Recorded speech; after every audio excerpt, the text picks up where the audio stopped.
Good evening. Welcome to the stream. Deb Catry, I don't know if you're still here, but thank you for leaving messages in chat. I hope everyone's having a lovely evening.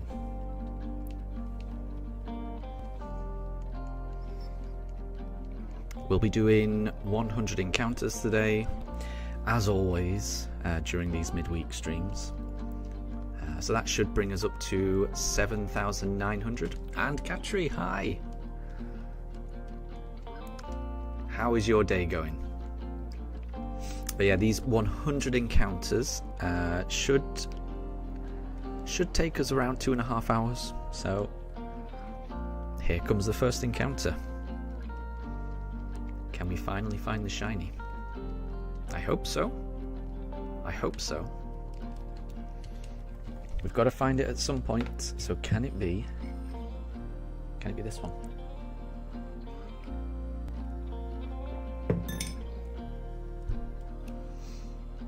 It isn't, but we've got a whole 99 more of those to go.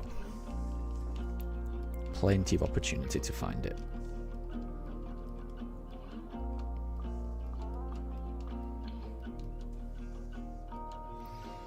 And Catry, you're doing good. I am glad to hear it. Glad to hear it.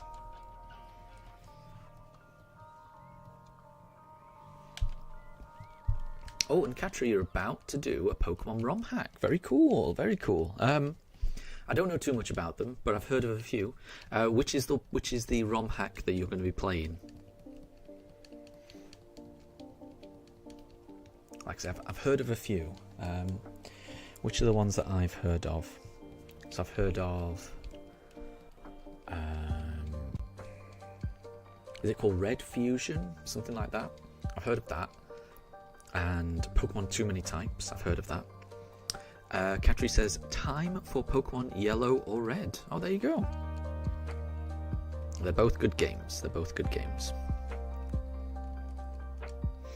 Okay. We did Turtwig last time, which means it's time for a Chimchar.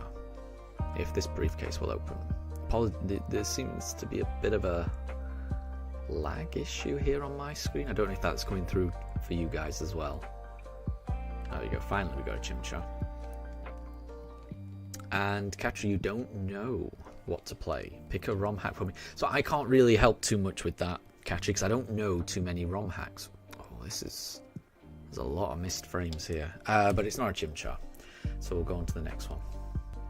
Apologies if those missed frames are coming through to everyone else as well. I suspect that's a computer issue on my end rather than anything else.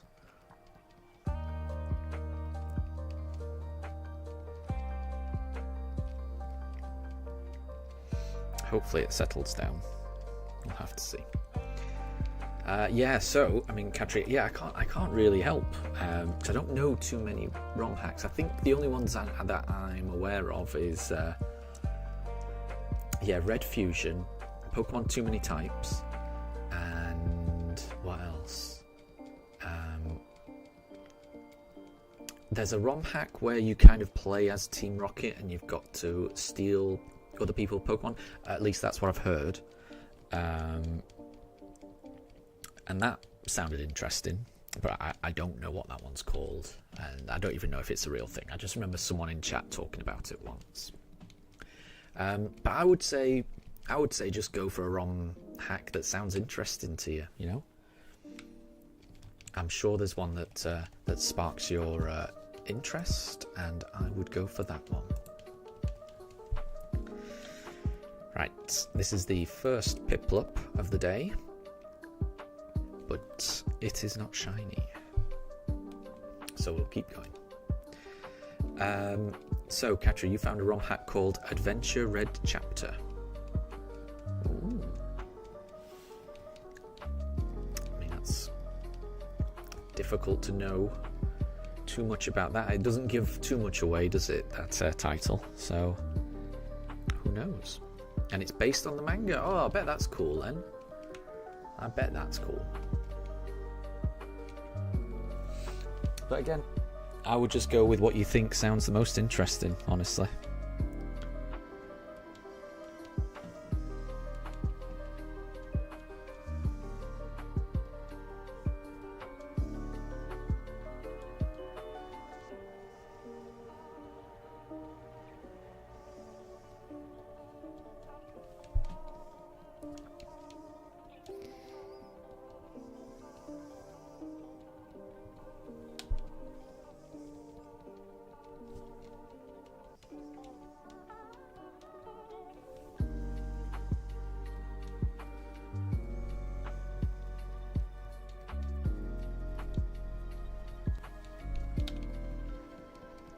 Okay, let's try again with Turtwig. One of these days we're going to find it. One of these encounters we're going to find it. And it's going to be... I've got a feeling it's going to be when I'm not expecting it. And I'm expecting it now, so I don't think it's going to be this one. There you go. It's going to be when I'm not expecting it. It's going to be when I'm like blathering on about something ridiculous. That's when it's going to appear, I reckon. That's my guess.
Let's try Chimchar.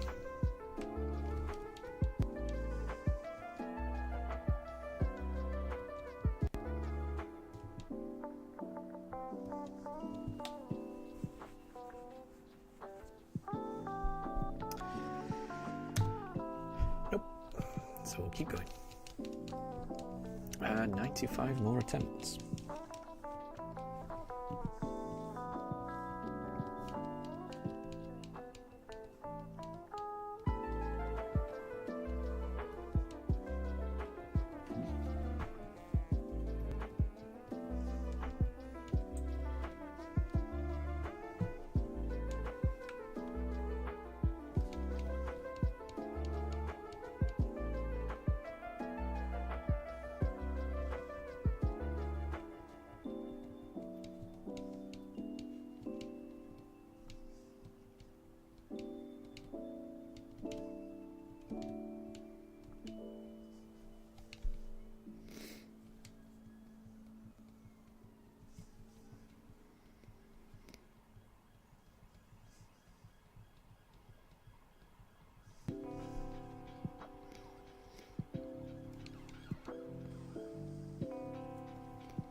And Deb, you got bored of waiting 2 hours.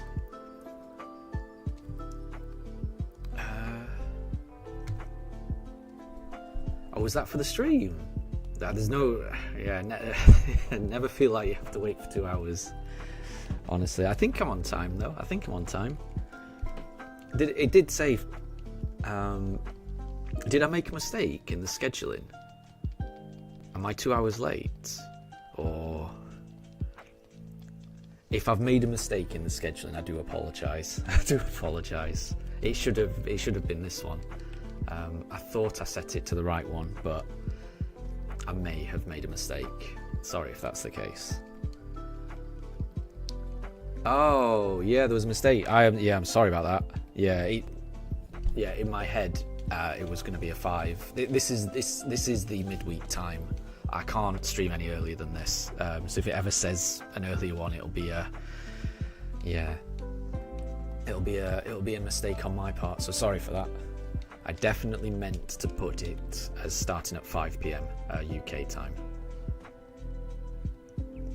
I'll double check it next time. I thought I did the same thing I usually do, but maybe I changed a setting. Right, let's go for Turtwig.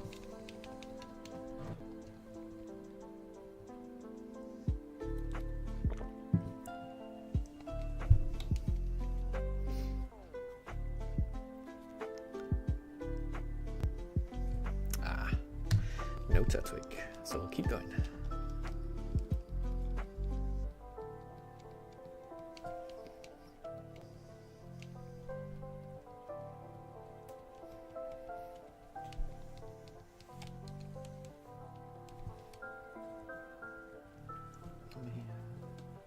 See if I can change the pooch cams because it's not zooming in correctly.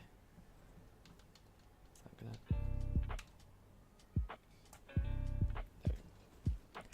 Not that there's a pooch in the pooch cams. They're both on the floor. And Deb, so your college starts early. So you've only got one more week. Wow, that is exciting. That is exciting.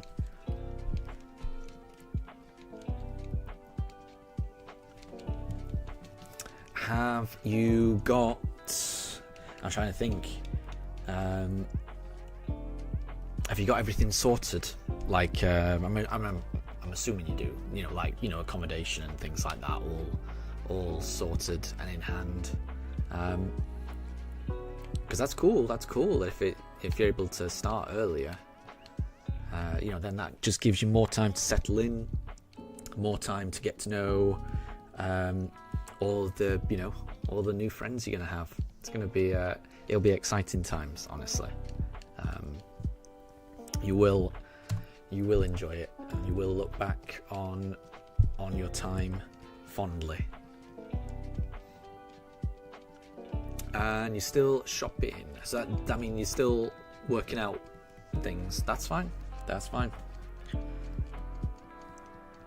Just got to sort things out, I suppose.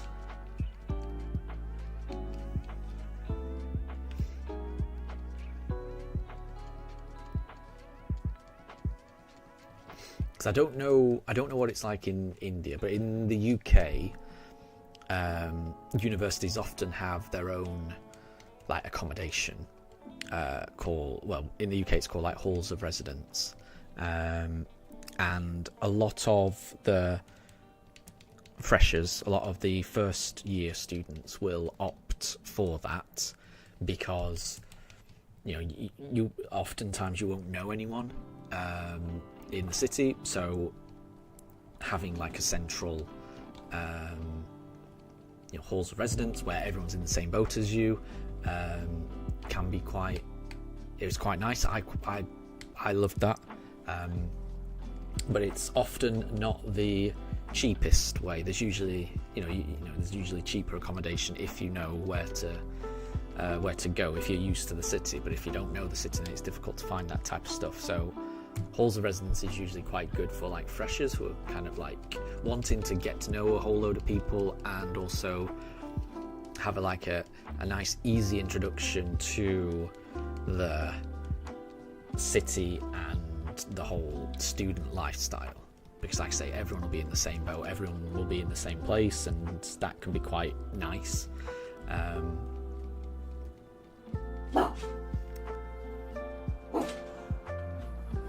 And Deb, so the hostel starts early and college starts 5 days after the hostel. Okay, right. So is that hostel, is that affiliated with the college, or is it just a normal, like, unaffiliated hostel.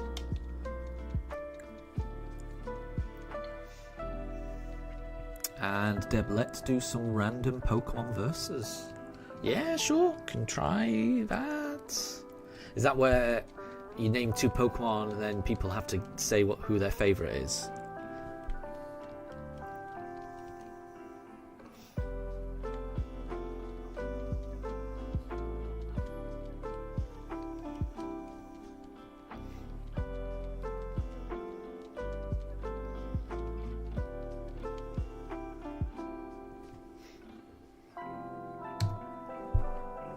And catch it, that's fine if you don't want to. No one's forcing anyone to do anything. Don't worry. And Deb, yeah, so only college students live there, no other people allowed. So, yeah, so that sounds like the UK version of a halls of residence, yeah, where everyone's going to be in the same boat. Everyone's going to be college students. There's going to be I promise you, there's going to be vast majority are going to be first year students who are going to be exactly as, you know, nervous and eager to make friends as you are. So that is quite good. I did the same. I went for halls of residence when I first went to university, and I'm glad I did. I met a lot of friends there, and it was just nice being in an environment where everyone was in the same boat. It just felt nice. Because yeah, you know, you could just tell that everyone was just as worried. Just everyone had the same concern. It was just nice, and you'll probably end up meeting a lot of people who will, you know, you'll end up staying in contact with for the rest of your life. So, sounds good. I would always recommend halls of residence, something like that. I would always recommend like a student only type accommodation for the first year. You know, subsequent years 2 and 3, you'll make friends in that halls of residence, and you'll probably realise you can get cheaper accommodation elsewhere in the city, and maybe that is something that, you know, you can do with other people once you've got to know the city. You know, you get to know what are the good parts of the city, what are the lesser good parts of the city, and also you'll find people who you get on with, and who you know you can live with. Whereas, yeah, trying to sort that out, private accommodation, trying to sort out people that you know you can live with, it's almost impossible if you move into a new city. So, yeah, halls of residence, I would always recommend that. So yeah, it sounds good. I'm excited for you. And Deb, so Scizor or Cleavor? Katri says Scizor. I think I would say Scizor as well. What I think one of my favourite Pokemon games. Well, I mean, my favourite Pokemon game growing up was Pokemon Crystal, and I'm pretty sure I remember back in the day getting some like Pokemon stickers of different Pokemon, and I got these stickers in when Generation 2 came out, so it must have been from some game magazine or something like that. And I can remember having a Scizor sticker, and I stuck that Scizor sticker to the back of my Pokemon Crystal cartridge, and that sticker is still there to this day. So yeah, I've got fond memories of that Pokemon. It's a good design, and I've also got a sticker of Scizor on my copy of Pokemon Crystal, which I treasure. So yeah, I'd say Scizor. But Cleaver's a cool design as well.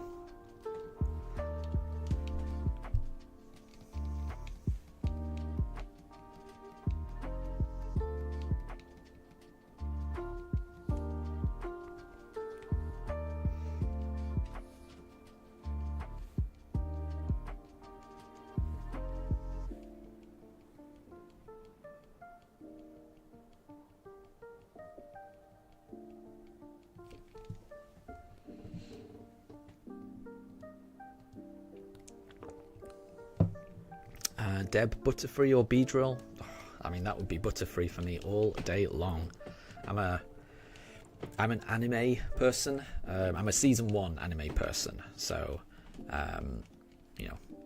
Ash's Butterfree, him catching it as a Caterpie, having it level up, into a Metapod, Ash having that intense Metapod versus Metapod battle in Viridian Forest, it evolving into Butterfree, it playing a big part in getting Ash's second gym badge. I remember it. I think it was the one that beat Misty's Star Me or Star You. I can't remember which, but I'm pretty sure it was involved in the Cerulean gym battle. And yeah, and the episode where it sadly went away. One of the saddest episodes, I thought. Yeah, definitely Butterfree. Definitely, no, not even close. You know, Beedrills were always the antagonists in the original series of the anime, and I think they seem to always be. So I will always prefer Butterfree. Deb, Shinx or Vivillon? Well, I think Vivillon is my favourite, so I will always say Vivillon, definitely, by a mile. Although I do like Shinx, of course, but yeah, I'm a big fan of Vivillon. I like all of its different designs. I think it's quite an interesting Pokemon. And I'm looking forward to using one in Legends ZA, hopefully. And Quizzo, good to see you. Good to see you. I hope you're doing well. And Quizzo, you're a Vivillon person as well. Very good. Very good.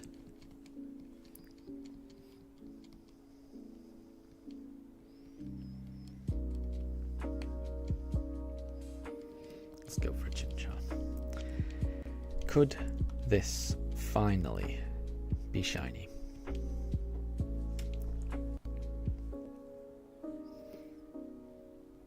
No, it could not. But maybe the next one will.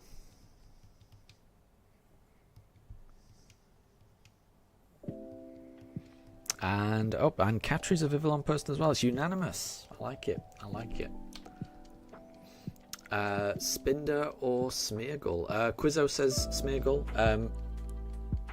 I think I would say Smeargle as well. And Catri says Smeargle, so that is unanimous also.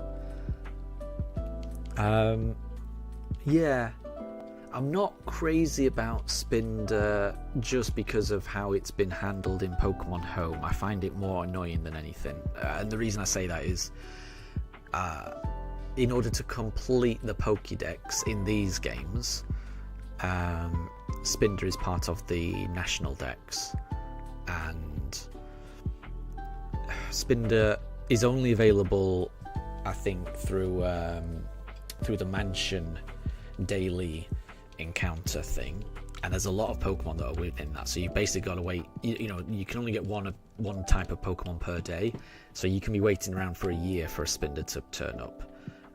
The reason that's a problem is there's no other way to get a Spinder, because you can catch them in Pokemon Go, but you can't put them in Pokemon Home because of the different variations. So it's really, because of the infinite variations of Spinder, it makes it really difficult to have home integration out. They need to sort that out, but yeah, it makes completing this game's Pokédex really difficult, which I don't like. Castform or Tropius? Deb says Castform. Interesting. I think I'd say Tropius. I think I would say Tropius. Quizzo would say Tropius, but you do like Castform. Nice. I think I would say Tropius. I do like Tropius. It's a pretty good. It's a pretty good design. I like its little bananas that it has. Mudkip or Piplup? Quizzo says Piplup. I think I might go Mudkip. I will say Mudkip's shiny is better than Piplup's shiny. Catri says Piplup. Yeah, I mean, I do like Piplup, not gonna lie. I'm a big fan of Piplup. I think I would just say Mudkip. Just. If it was Empoleon or Swampert, I think I'd go Empoleon. But first form, yeah, I'm gonna go I'm gonna go Piplup. Nope, Mudkip. I mean, I'm getting confused because I'm looking at these three starters. Yeah, I would go Mudkip. Quizzer says Meowth or Growlithe. That's a tough one. I think Growlithe just, but yeah, I think I'd go Growlithe. As much as Meowth was in the anime an awful lot,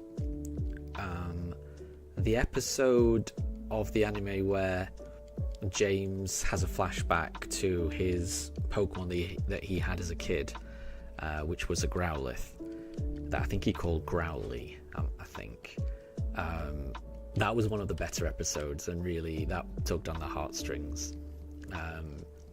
So yeah, James and the little Growlithe that he had as a kid growing up on his mansion estate. It was wonderful. And Katri says Meowth. That's right. Nice. Deb is a fan of Growlithe as well. Yep. Deb says Umbreon or Espeon. Katri says Umbreon. I would also agree. Definitely Umbreon. Big fan of Umbreon. Perfect design for the shiny, and just a useful utility Pokemon for me.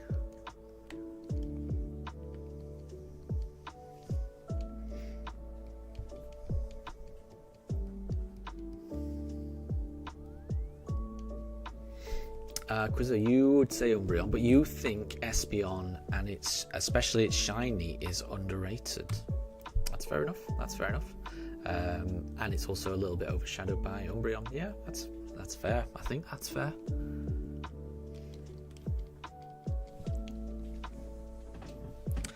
Deb, Jigglypuff or Chansey? Katri says Jigglypuff. Yeah, you've got to say Jigglypuff, surely. Again.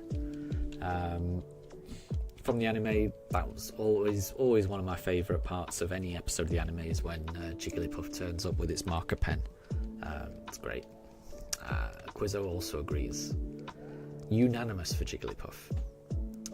Quizzo says Lycanroc, day, night or dusk. Deb says midnight anytime. Katri says dusk.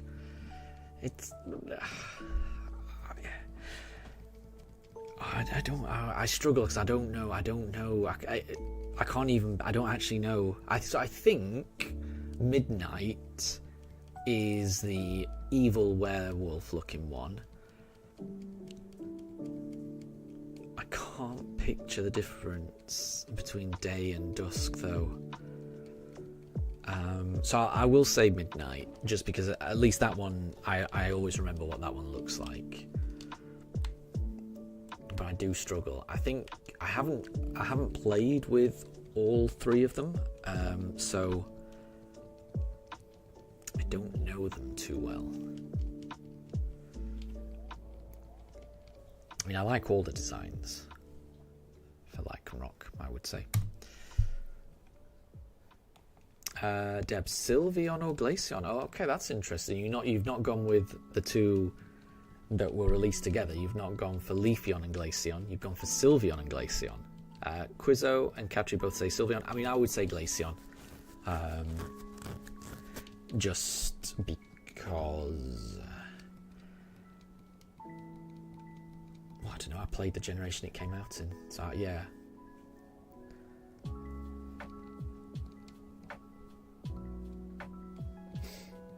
Quizzo, Surfetched or Mr. Rhyme? Quizzo would say Surfetched. Deb would say Mr. Rhyme.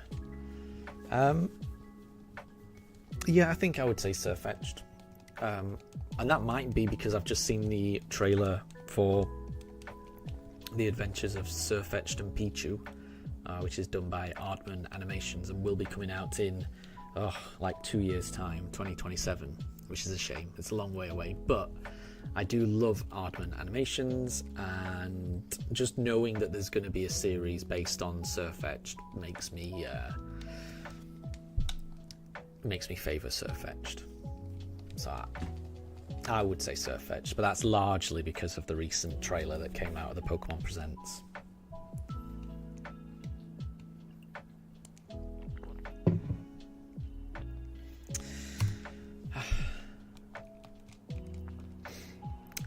Gengar or... Oop, that didn't reset, did it?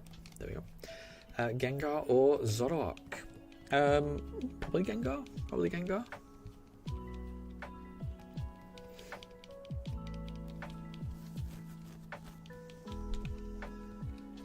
I used to always enjoy having a Gengar on my team in the original games, and I'm currently playing through Pokemon Mystery Dungeon, and there's a Gengar involved in that plot. I won't go into too much detail about what happens, but Gengar is causing plot points to move along, which I'm finding very interesting. So yeah, I would say Gengar.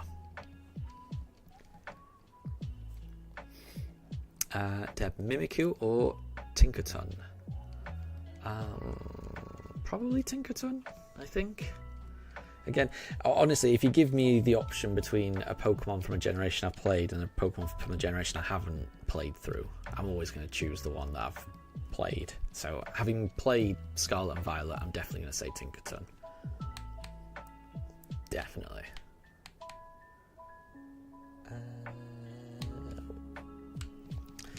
We'll go for old Chimpy Poos. Is this shiny?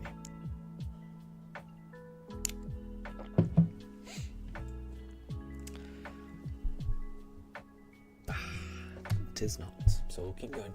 20 encounters down, 80 more to go this evening. We will see. Deb, Snorlax or Charizard? I mean, oh yeah, Charizard. It's a classic. It's a classic, I think. An absolute classic design. Katri, you're going to catch Mimikyu when you get your Pokemon Sun? Yeah. That will be cool. That will be cool.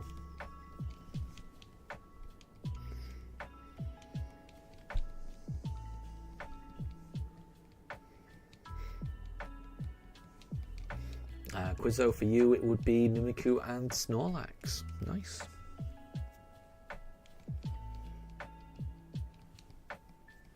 I will say Mimikyu is a nice, creepy design.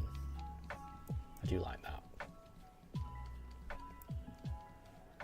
But I guess I just like a monster that just goes whacking things with a great big hammer.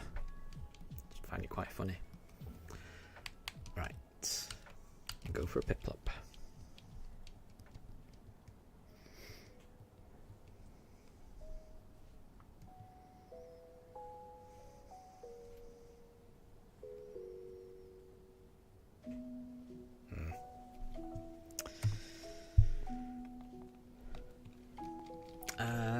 Blaziken or Infernape? I mean, that's a good one because they're both fighting fire types, aren't they? But I mean, definitely Infernape for me. Definitely. I do like Blaziken, but I mean, yeah, I really like Infernape. Katri says Blaziken. Yeah, it's got that. It's got a wonderful ability, speed boost. You're not going to get many abilities better than that.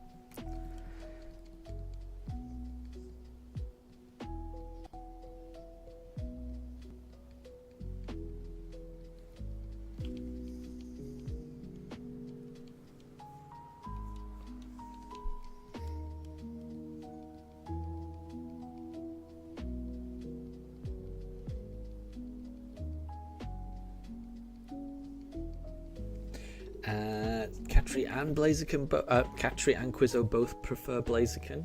Katri says because Blaziken can Mega Evolve. Yeah, yep, that makes sense.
Scorbunny or Incineroar? Oh, well, probably Incineroar, I think. Oh, Quizzo says Scorbunny. Nice. I assumed Incineroar might be a unanimous one there.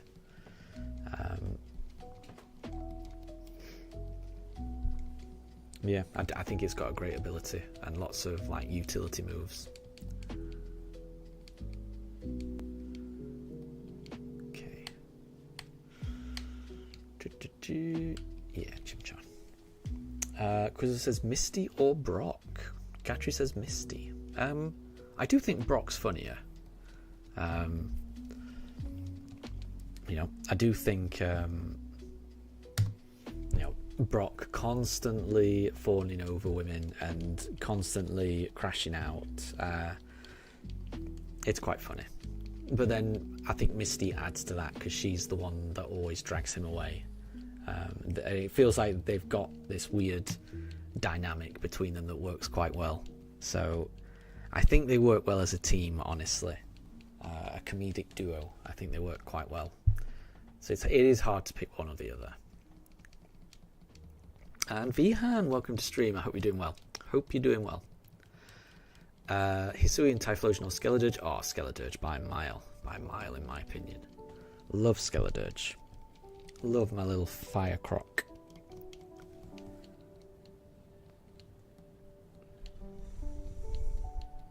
Quizzo says Brock is just Sanji and Misty is just Nami. That is a reference to something that I haven't got a clue. I'm sure that is a reference to some TV show or something like that, but that's gone right over my head, I'm afraid. Apologies, Quizzo. Deb, you're going to have some dinner? No problem at all. I hope it's something delicious. I'll catch you later.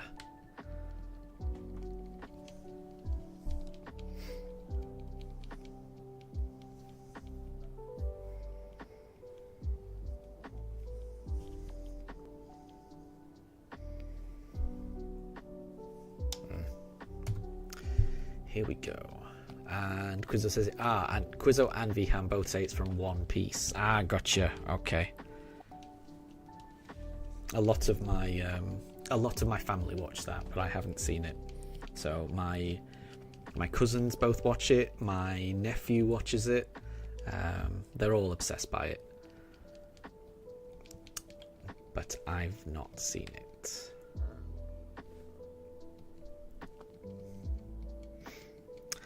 Vihan says, guess who is Robin? And Katri says One Piece, the One Piece reel. There you go. A lot of people are big fans of One Piece, it seems.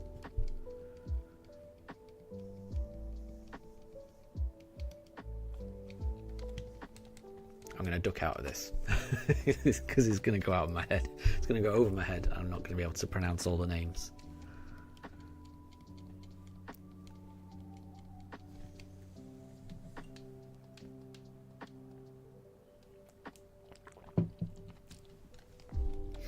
I do remember hearing that there was a Netflix series based on it as well that was meant to be pretty good. It was, from what I heard, it was quite a good adaptation. And that's what I heard.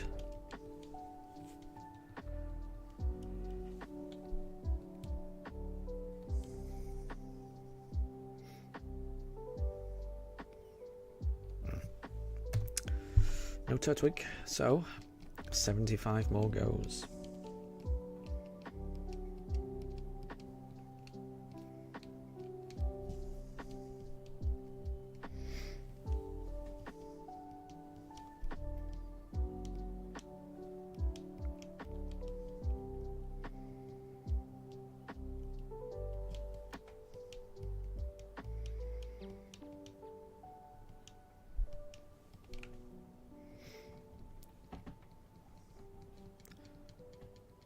Oh, that's a shame, Quizzo. So the live action version on Netflix is good, but it does contain spoilers, and it kind of spoils some stuff that gets revealed later on in the anime. That's a shame. That is a shame. Huh. Yeah, that's a shame.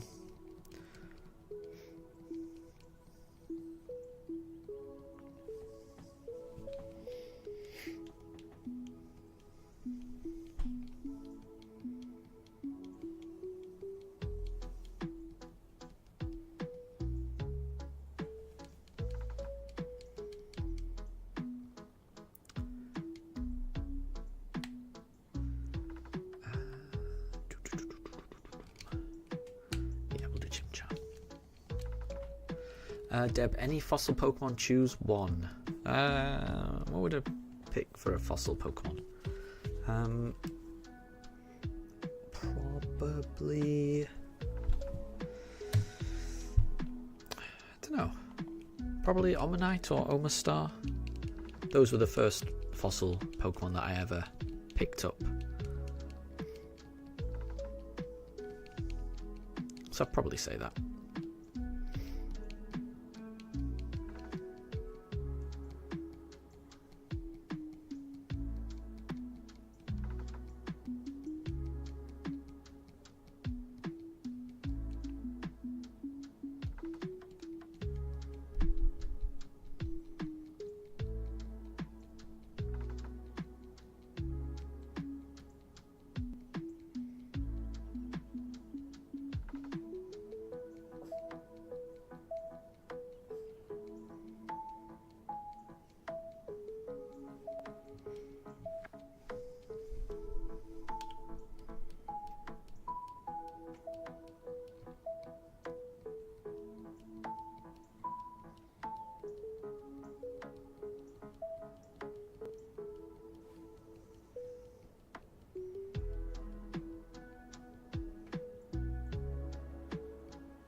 It's not Piplup, sadly.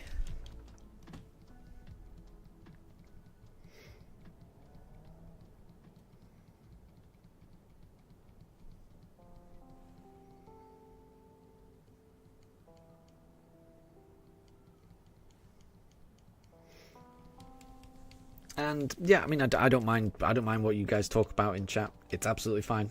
If you guys want to talk about anime, then it's fine. You guys can talk about whatever you want, as long as it's all respectful, and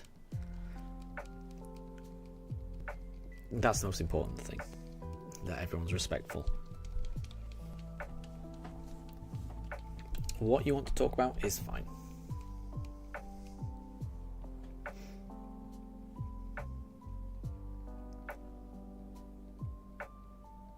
Vihan, what is my favourite regional bird? Ooh, I don't know. I hadn't thought about that.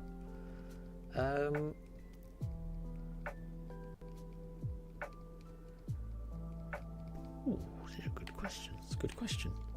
Would it be Starly? I mean, I've encountered enough of them. I found 2 shiny ones.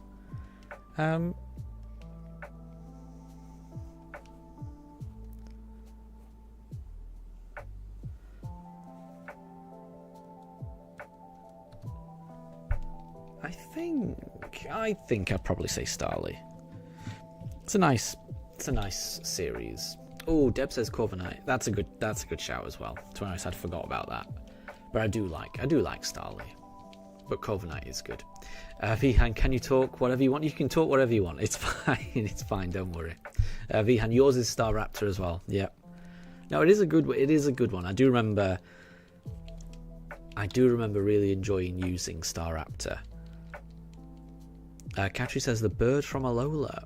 Oh, is that Trombeak? 2 Cannon. Is that the one? That's quite a nice one as well.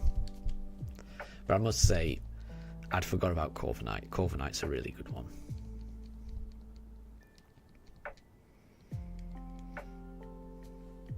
But having encountered 2 shiny Starlies, I quite like it. And Deb says, talk about whatever you want as long as it doesn't offend others. Exactly. Yeah, that's the main thing. Everyone needs to be just respectful of each other.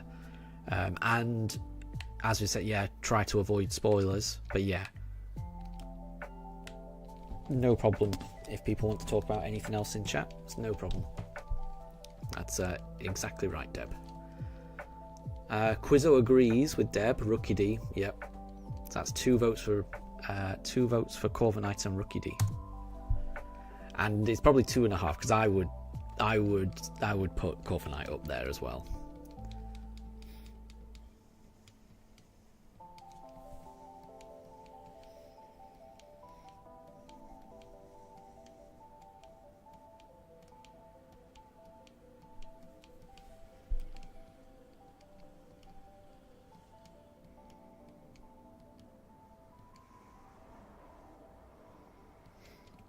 And behind it's kind of a tie because I would say Starly and Staraptor like yourself, but Corviknight is a close second for me.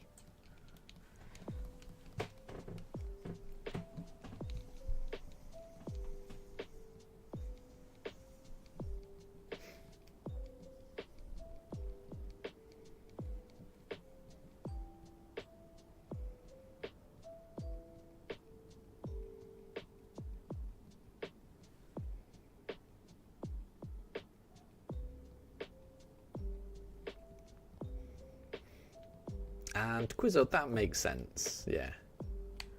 That makes sense, that everyone should know what's being talked about. And I had forgotten that we'd spoken about Jason Mantzoukas. I'd forgot about that. But I do remember now. Vihan, have I watched the Minecraft movie? I have not. All I've seen is just the clips. So I've listened to, Jack Black's Lava Chicken song. I'm a big fan of Jack Black.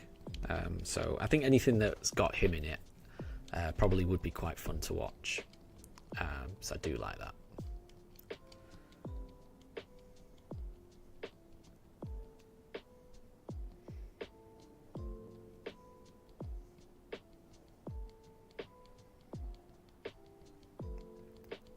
Deb, you thought that the Minecraft movie was so bad? Oh, that's a shame. Like I say, I absolutely adore Jack Black. I don't know anything about Minecraft, but I do love Jack Black.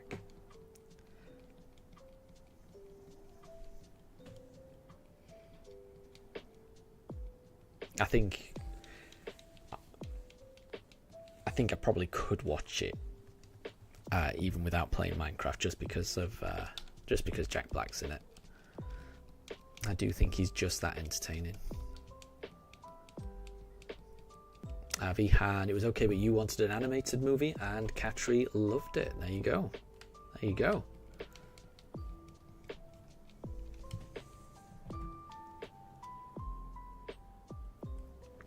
All I can say is that Lava Chicken song is very catchy.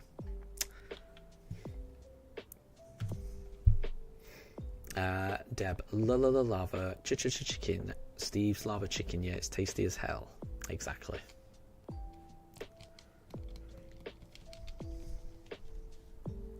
And you've Deb and Vihan have both quoted it at exactly the same time. Quizzo's continuing it with, ooh, mama shaking, now you're ringing the bell. Is it tasty and juicy, now you're having a snack? Steve's lava chicken, it's a lava attack? Crispy and juicy, now you're having a snack? Says Quizzo and Vihan.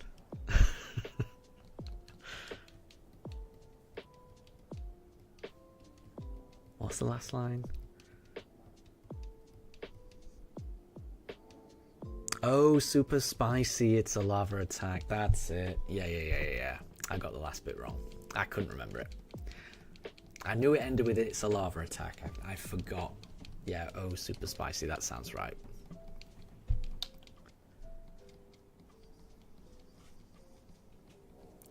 And Quizzo, yeah, don't worry. Mine were complete guesses as well. I can remember how it goes. I can't remember all the lyrics. And I am not going to sing it. Because I cannot sing.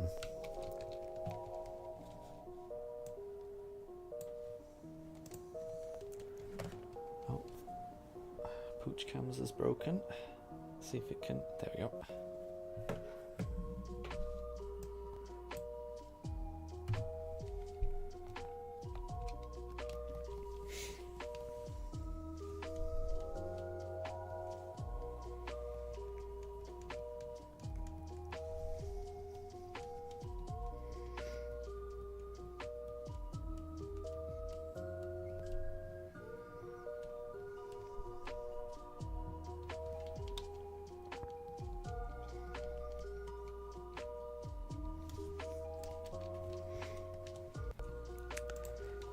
Deb says top cam is wild. Yeah, it's got a mind of its own. It's got a mind of its own.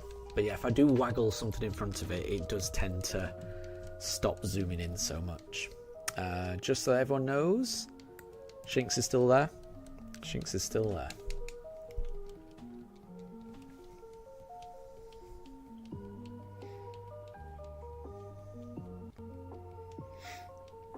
And Vihan, Minecraft even added it as a disc, and villagers are also singing in it.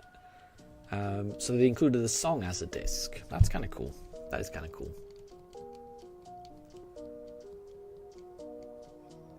But I do like it when Jack Black, because I mean he seems to put so much effort into his movies, and he puts a lot into. He often helps out with the soundtrack as well. Like for Kung Fu Panda, he did that cover version of "Hit Me Baby One More Time" by Britney Spears. I think that was for Kung Fu Panda 3, or I can't remember which one, but that was pretty cool. He obviously did the Peaches song for the Mario movie, which was amazing. He I don't know, I adore Jack Black. I think he's ridiculously entertaining. Deb, you think I should use my face to fix the top cam? That'll be too much effort, and I don't want to do that. So I'll just waggle something in front of it, and it's fine. Vihan, face reveal time? No, I don't think we're going to do that. We might do a hand reveal, and that's about it. But I think the hand's already been revealed. And Vihan, you haven't played Minecraft? I have not, no. I've seen my nephew play Minecraft. And it does look really fun. But yeah, it's not something that I'd be able to play, I don't think. Vihan, Peaches, Peaches, Peaches, Peaches, Peaches, indeed. That song is a banger. And Moondrop, how you doing?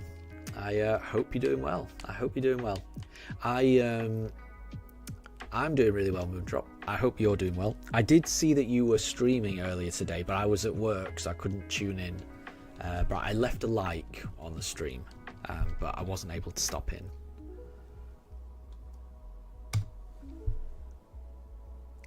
But I hope the stream went well. Katri, do hair next. I think I've accidentally revealed my my hair. You couldn't see much else, but I think you could see my hair.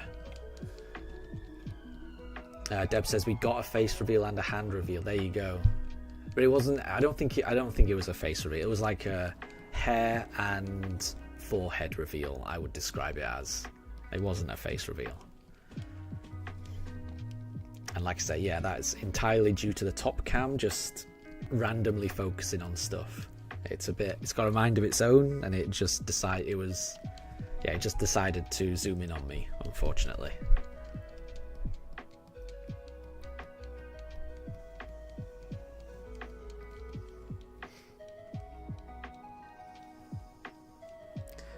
And Quizzo, I wouldn't worry about missing it. Like I said, there wasn't much to it.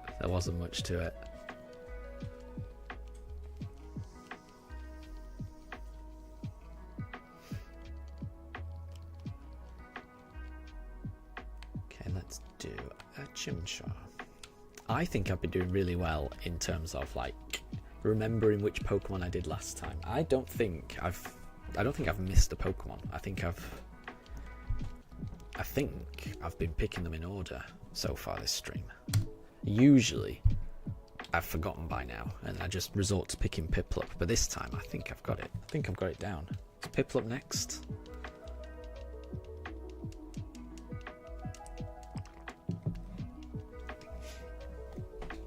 $7,800 encounters in, almost 3 months in, over 150 hours in. I think I'm finally getting the hang of this. Vihan, we'll reach double odds in 2 days. Yeah, we will, I reckon. We'll reach double odds over the weekend, won't we? We'll see.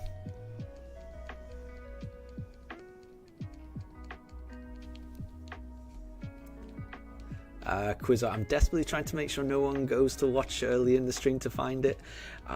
It's fine, honestly, it's fine. It really isn't. You can't see much. Because when it happened, I was petrified. I genuinely was petrified. Because I didn't want to do a face reveal. I was really worried. Because I'm a bit self-conscious. And yeah, I got worried. But then once the stream was over, I went back and had a look at it. And yeah, it's only there for like a second. And you can only see like the top of my head and the hair. And it's like a side view of that as well. It's barely anything. So I don't think it's worth going back to see. But if you want to go back and see it, it's fine. But there's not much to it, honestly. But yeah, it's not something I'm gonna do deliberately. I can't. I mean, because of that top cam, I can't completely rule it out because I never know what that top cam's gonna do. But it's certainly not something that I'm gonna deliberately do a face reveal. Because I like it being about the dogs. I much prefer that. Quizzo, you can't watch the weekend streams this week. Oh, you're seeing family? No problem. Family comes first, and I will. So, yeah, like I say, I will always post it when we actually do get the shiny, if we get the shiny. So don't worry, you won't miss anything.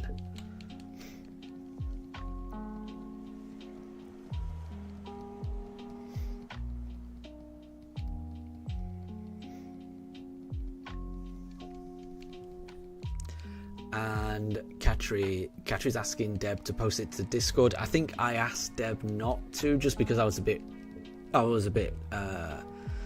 worried about it when it happened. So yeah, I asked Deb not to post it to Discord. I mean, it's still there for people if they want to see it on the stream. It's the stream. It was a stream where it was Daruk's birthday, so I was like constantly feeding Daruk treats. So it will be the stream that took place on the 29th of July if anyone wants it. But yeah, I didn't want to post it. Deb, when are we going to get an attic reveal? I need to tidy it up. So, like, the bit of the attic that you can see is fairly neat, but the other half of the attic is just a train wreck. And I need to actually just sort out the other half of the attic, honestly. But I wouldn't mind some kind of attic reveal because I'm quite proud of it. Like, I've got a nice little, in my opinion, you know, and it's only my opinion, but I'm very proud of the Pokemon games that I've got. I've got, you know, a few plushies that I like, which I've shown a few plushies anyway that a lot of people have seen. And there's not much more to the attic than that, to be honest. But yeah. There's a couple of like single beds and mattresses that we got when we first moved in, just in case people came to stay. But honestly, I need to just get rid of them. So I need to throw out quite a lot of stuff that's in this attic. But it'll involve either getting a skip or finding out where the tip is and taking it. So I need to sort out this attic, is what I'm trying to say. That's on my to-do list. But equally, all of my free time at the moment is spent trying to find this shiny. Once I've found this starter shiny, these streams might slow down a bit, because at the moment, all of my free time is going into trying to find this shiny, because it's taking longer than I wanted it to, and I just want to find the shiny. Once I've found the shiny, I've got a feeling that the rest of the run is going to go a lot quicker, and I might not stream as much as I'm doing at the moment, which means maybe I'll have more free time to catch up on a few things around the house that I've been meaning to do. And cleaning up the attic is one of them, definitely. Quizzo, for the 1 millionth... Oh, for the millionth sub special. Million subs, I don't think we're ever going to get there. Yeah. Quizzo, for the billionth sub, I tell you what, for 1 billion subs, I will do a face reveal. How about that? For 1 million subs, we'll do the face reveal. But I don't think that's on the cards. And that's fine. I'm okay with it. Deb, we want the raw, unclean attic without sorting the actual view. No, you don't. You don't. It's rubbish. It's rubbish. It's mainly a couple of mattresses piled on top of each other and bedding piled on top of the mattresses. It's not. There's nothing to it. What I want to do is I want to get rid of those mattresses and I want to put a sofa bed up here so that when people come to stay, they can use the bed. But the majority of the time, it's actually a sofa and can be used to sit down rather than just having these, mattresses. So either one or two sofa beds I need to get up here. And I've got some things I need to put away as well. But yeah.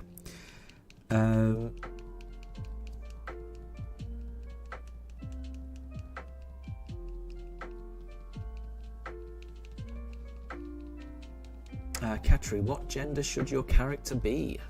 I mean, whatever you want, Katri. That's up to you, I say. That is up to you. Quizzo, you think we should destroy Mr. Beast's hopes and dreams by reaching the 1 billion subs before him? That just seems mean. Nobody wants to see someone's hopes and dreams go up. But I mean, I didn't even know that Mr. Beast had not already got that, because he's like the most popular YouTuber, I would imagine. So yeah, if the most popular YouTuber has not reached 1 billion, then yeah, how about if this stream ever gets 1 billion, then yeah, we'll do a face reveal. How about that? Oh, and Vihan, you found the face reveal. There you go. There's not much to it, is there? Deb, you think we should do an attic reveal on 400 subs? No, because we are going to I'm certain I'm going to get to 400 subs. I'll make sure of that. And I'm not ready for that. Where I'm at? I'm losing track. Let's do Turtwig. Yeah, the attic reveal will not be dependent on subs. That will be dependent on me getting round to actually cleaning that side. And not just cleaning. Like I say, I want to get a sofa bed up here and get it all nice. Quizzo, he has 400 million subs. There you go. There you go. If we were to get over twice that, then yeah, then we'll do a face reveal. And not a second before. Vihan, it was just the hair and eyes. I would say it was just the hair and eye, singular. You can't see the other eye. You can only see one eye. It's like a side of my face that you can see. And again, it's mainly my forehead. You can't see much. Yeah. When it happened, I was really worried. But having seen it, yeah, I'm not worried anymore. It's fine. And Deb, and Pooch room reveal on 500 subs. Pooch room. So the Pooches don't really have a room. They go wherever they want, honestly. They sleep in our bedroom. They go wherever they want. There's only one room in the house they're not allowed into. And that room is the bathroom. And the reason we don't let them in there is because when we were puppy training them, the puppy pads would often be in the bathroom. So they still, even though there's no puppy pads there, while we were doing the training, they still kind of think that they can just do whatever they want in the bathroom. So if we gave them access to the bathroom, they would do their business in there, which we don't want. We want them to do it outside. So there is no pooch room because the whole house is a pooch room. They go wherever they want except the bathroom. We don't let them in there.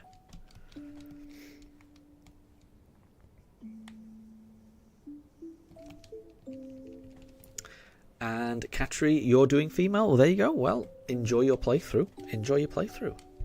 I'm sure it'll be fun. Oh, and Deb, and an all plushies reveal. That's quite a good one. I like that. I could do an all plushie reveal on 500 subs, so I can get all of my plushies out.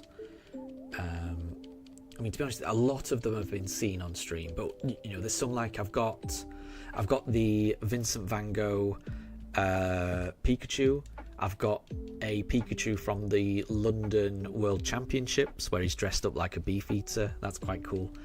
I've got an Umbreon that I've not revealed yet. I've got what else? I've got a little Mudkip. I've got a Totodile. I must say I've revealed most of them, but I'm trying to think which other ones I haven't revealed. But yeah, there's not many more plushies to reveal, but there are a few. So I'd be happy to do a plushie reveal once I get to 500 subs, which I'm hoping to get there by the end of the year. It's been going good recently.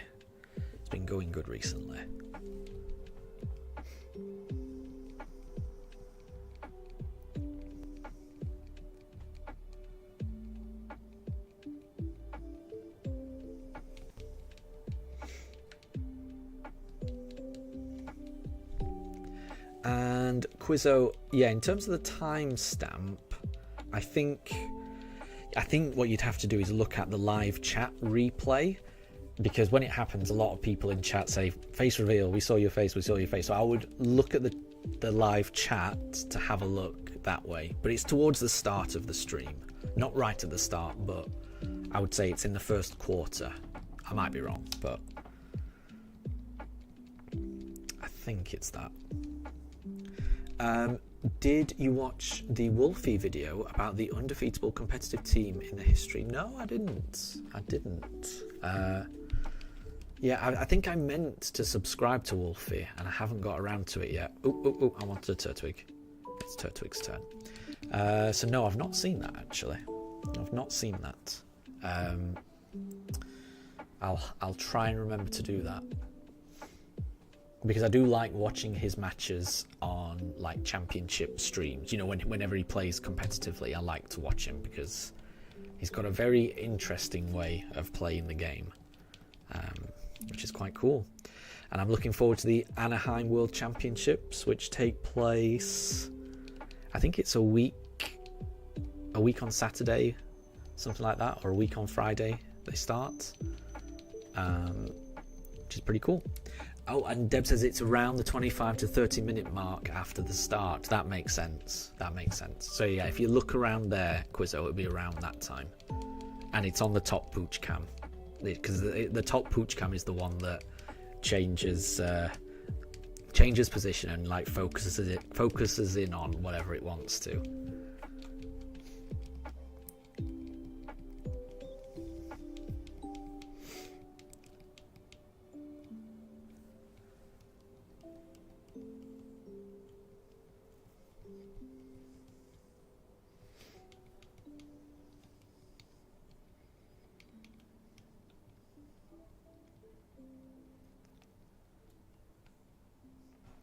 We're going to do a Chimchar this time, and let us see how we go.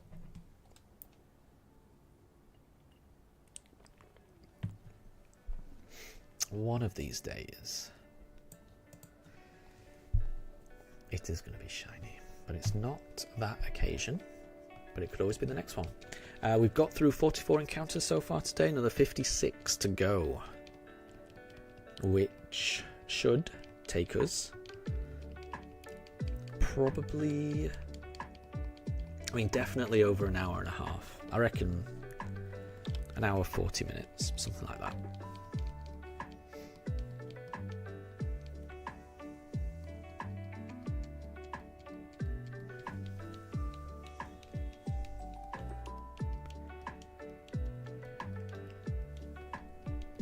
And thank you very much for the shiny look, Deb. I appreciate it. I always need the shiny look.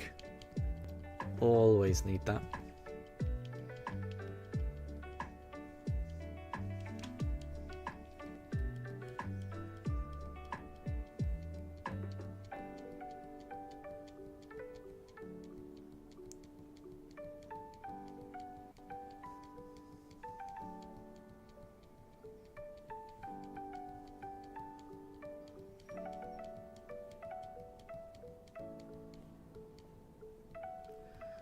Deb's 70 minutes have gone. Oh, is that all? I'll have to see. I'll have to see. Yeah, maybe we'll get it done in an hour and a half. I'm not sure. No, I'm not great at guessing how long it'll take. Yeah, so an hour and a half then? An hour 20 minutes? I'm not sure.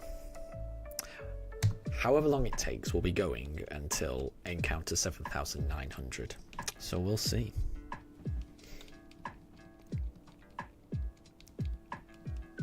And thank you for the shiny look, everyone. Thank you. It's gotta come in handy at some point. It's gotta make the difference at some point. One of these encounters, it's gonna do it. Quizzo, you found it, and yeah, it's just the hair, really. Exactly, yeah. It's just, there's not much to it. There's not much to it, is there? There's not much to it. But I was very worried when I came back on stream when it happened.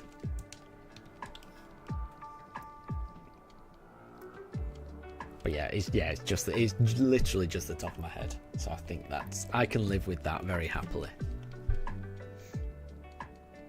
And Deb, yep, everyone went to see my face. Celebrity JJ, there you go. There you go. I'm making a bigger deal out of it than it really is. Like, yeah, I get that. It's like the, I think it's known as the Barbara Streisand effect, where you try to stop people finding out about something. I think it's called the Barbara Streisand effect, and I think that relates to, the singer Barbara Streisand. She had a mansion in Los Angeles somewhere, and I think it featured on some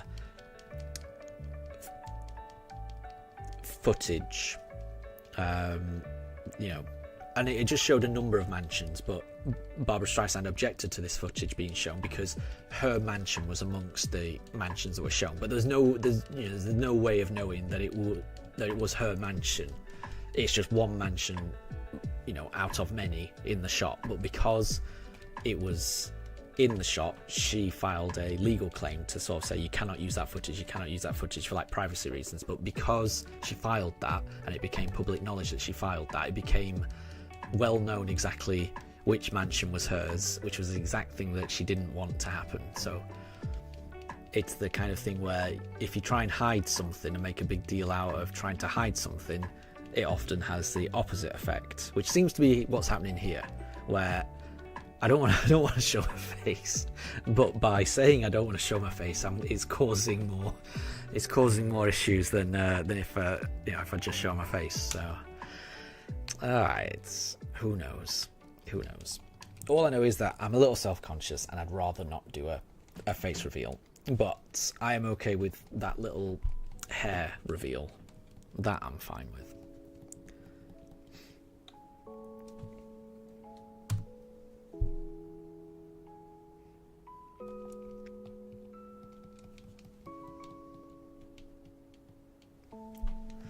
So, no shiny just yet, but we keep going. The next one will be a Piplup. Could that be shiny?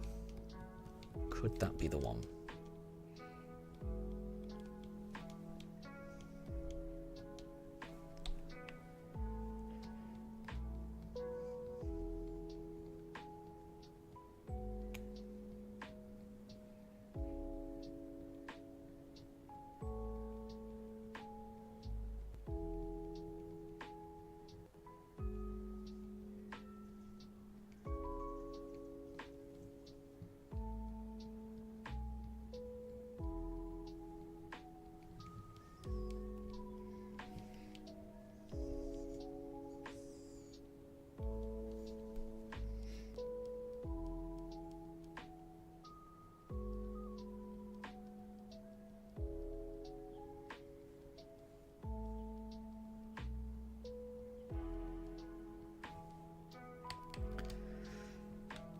Let us see. Could this be shiny?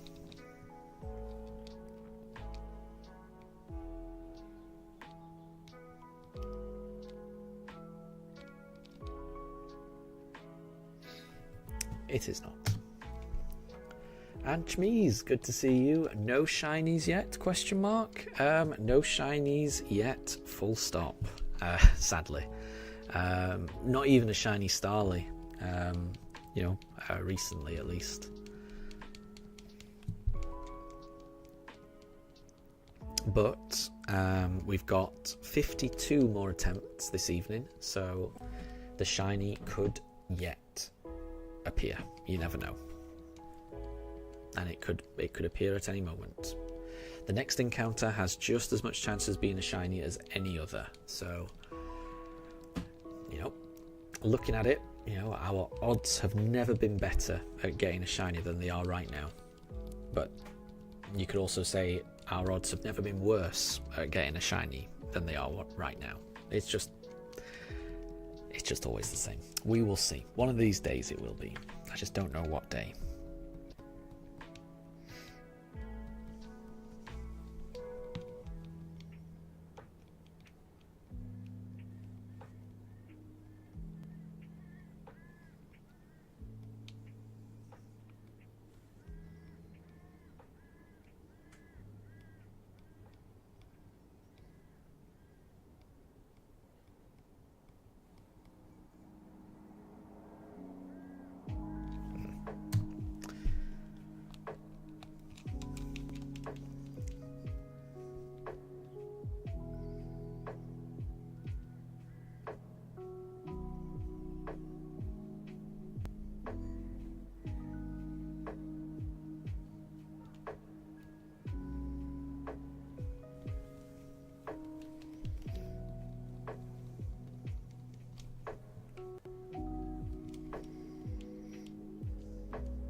And no problem at all, Quizzo. Thank you very much for stopping by. Thank you for the shiny look as well. Have a great rest of your day. Fingers crossed we get the shiny. Fingers crossed.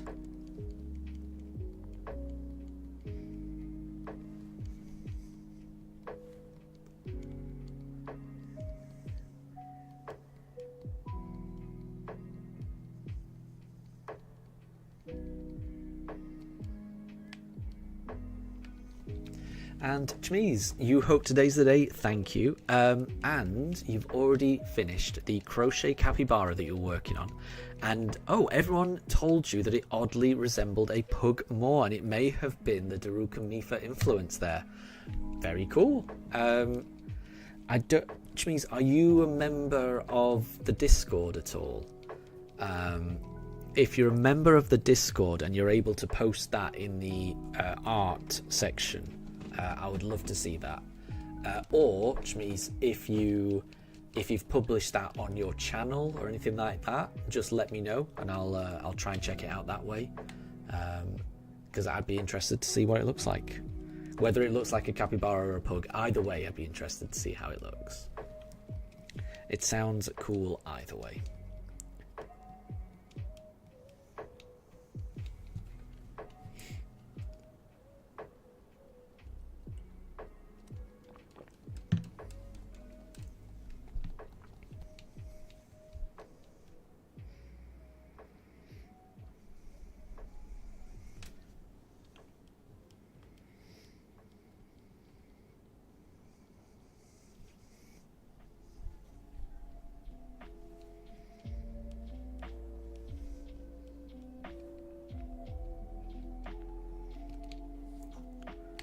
Let's go for a Piplup.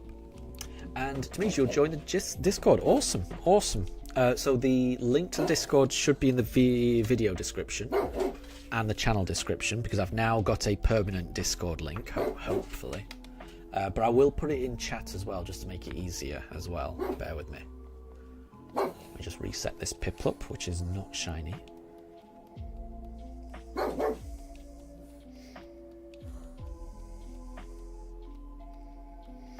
So I'll just pop this in chat now. This link does expire in 7 days, but the one on the channel on the description and on the channel shouldn't. But this one will expire. But since it's in chat, I think that's fine. There.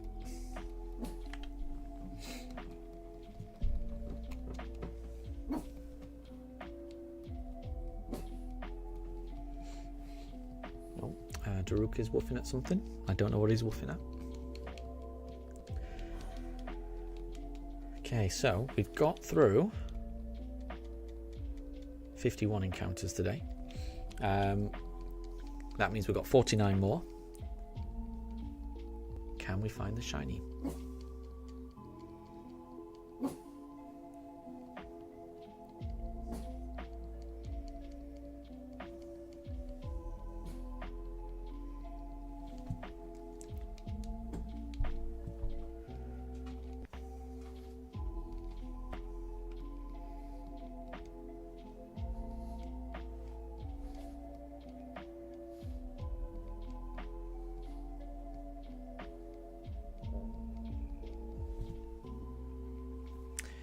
Not that time.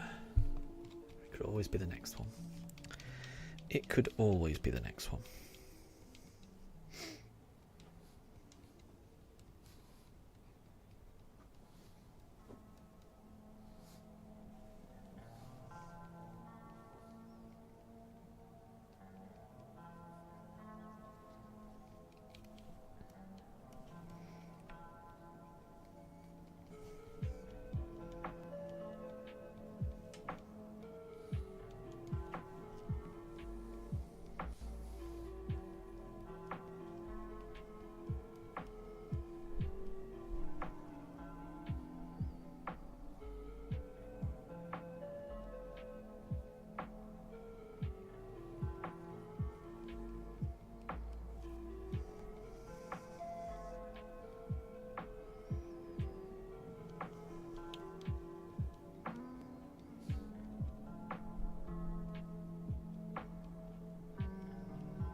Now I've lost track. I think I did Turtwig last time, so we'll do Chimchar. But I've now lost track. I kept up with which Pokemon I was picking and doing them in order for a while today, but I think I have lost track now. That is not shiny. 47 more attempts though.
45 more goes. So, if we don't get it today, well, in any event, we will be streaming tomorrow. Tomorrow's Thursday, so I'll be streaming tomorrow. I will not be streaming on Friday, because I'll be in the office on Friday. But then I'll be back for some weekend streams.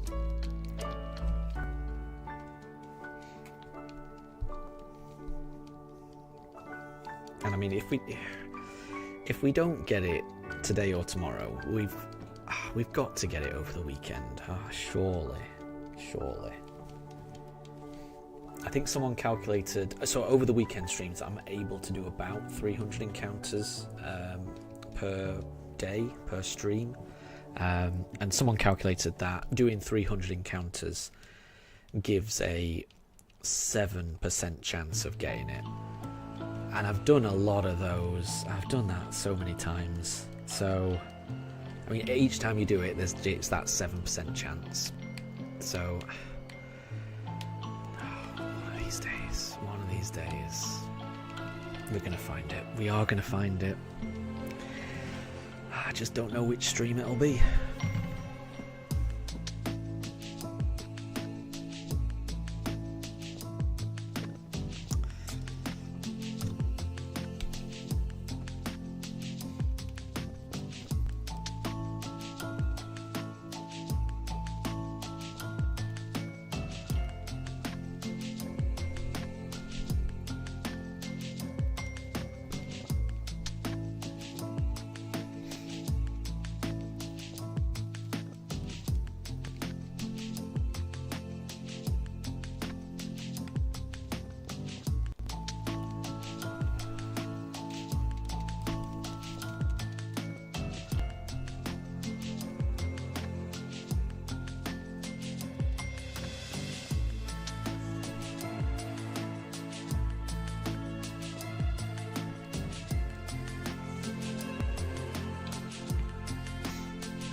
Forgotten. Can't remember, so we'll do a Piplup. When in doubt, we'll do Piplup. Yeah, I'm complete. I had it down. I felt like I had it down, the rhythm. And I could remember which one I did before. Now I've lost it. So when in doubt, let's choose Piplup. And it's not shiny.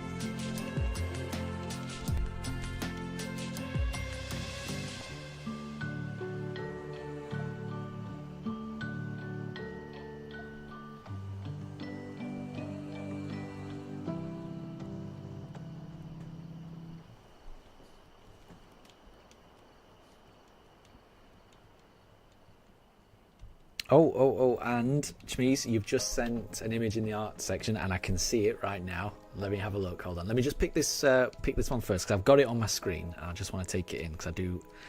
Either way, I do think it's adorable. I love its little hat. Bear with me 1 second. Hold on. Right. Let's pick this Turtwig and let me have a look at this because that is adorable. That is adorable. And I can see, if I had to guess, I think I might say a pug actually. I think that's amazing. But I can see the capybara-ness. I can definitely see the capybara-ness. Bear with me.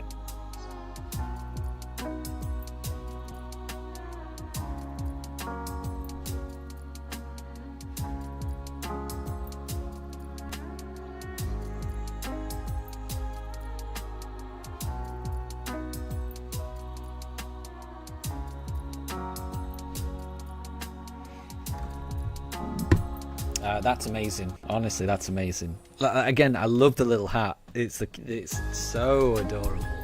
It's meant to be a birthday hat. Exactly. You can tell. You can tell that's a birthday hat. It works really well. That is really impressive crocheting. So it's meant to be a birthday hat. One for your friend. That's amazing. That is amazing. I love it. Well done. Did you follow a pattern, or was that just done, from your own mind? Because I don't know anything about crocheting, so I don't know. But either way, it's really impressive. It's really impressive.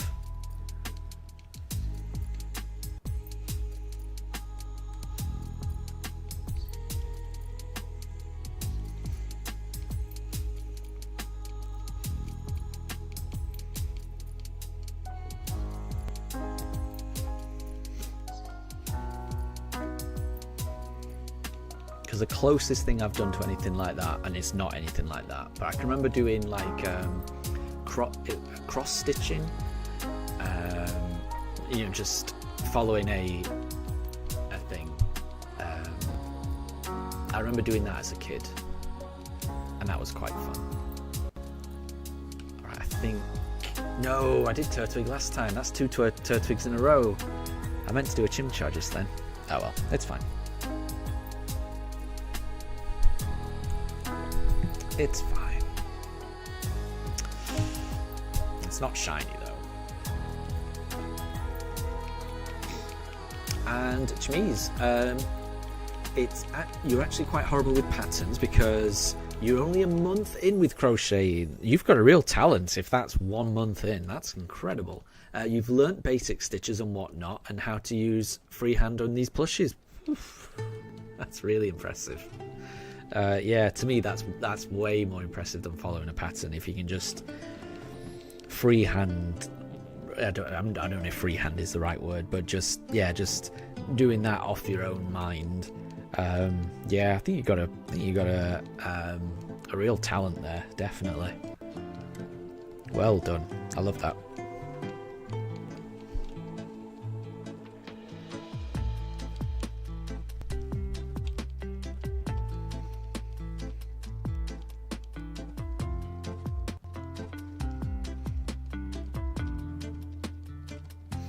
And Ohiso, good evening to you. How are things with you? I hope you're doing well.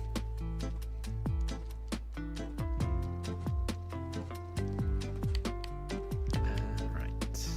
Yeah, now it's Chimchar, because I did Turtwig.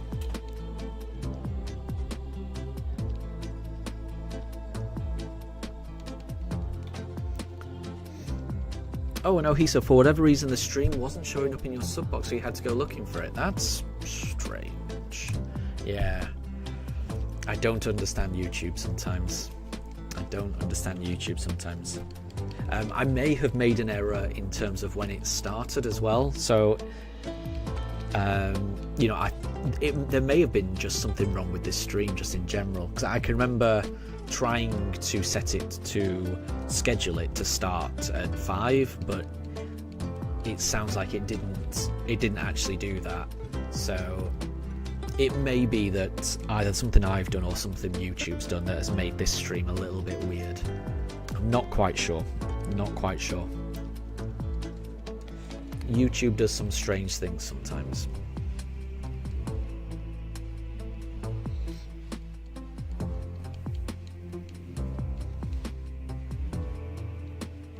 But you've not missed anything. We've done 60 encounters so far today. No shinies. We're going to do another 40. And let's see. So we'll be doing up to encounter 7,900 on this evening's stream.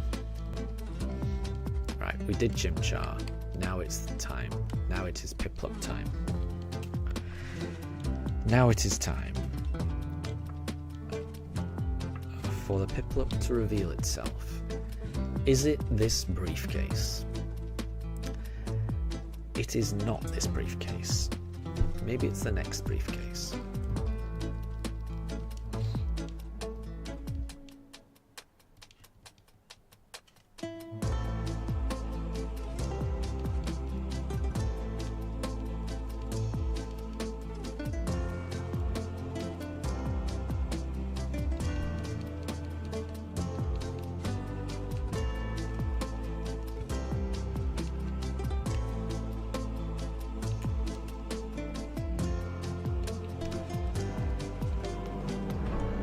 And Ohiso, day at work, like a day, have nothing to show for it, but didn't stop replying to emails and doing annoying bits. Yeah, I've had days like that, definitely. Yeah, yeah. When you're constantly getting interrupted with little emails and just little questions, it can really interrupt your flow. Yeah, there was definitely something at work that I wanted to get on with today, and I never found a good hour block where I could just devote my attention just to that. So I've had a similar day. Yeah, you know, just meetings and emails. That's pretty much it. And I do prefer a day when I can look back and, you know, and say that I got that bit of work done. That's always more rewarding. But I mean, but then, you know, if you are helping people out with emails, if you are answering, you know, that needs doing as well, you know, and, you know, in the end, you're helping other people do their objectives. So you've got to look at it like that, you know. Hopefully everyone's pulling in the same direction, and hopefully everything that you do contributes to the end result. That's how it should be, I guess.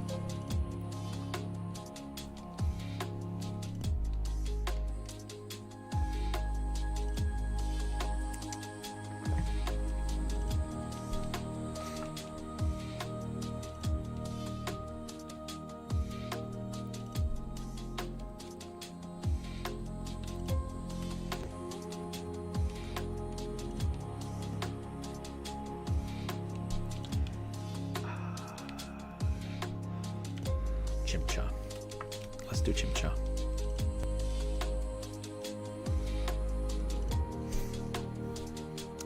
And let us see. One of these days it is going to be shiny. I know it.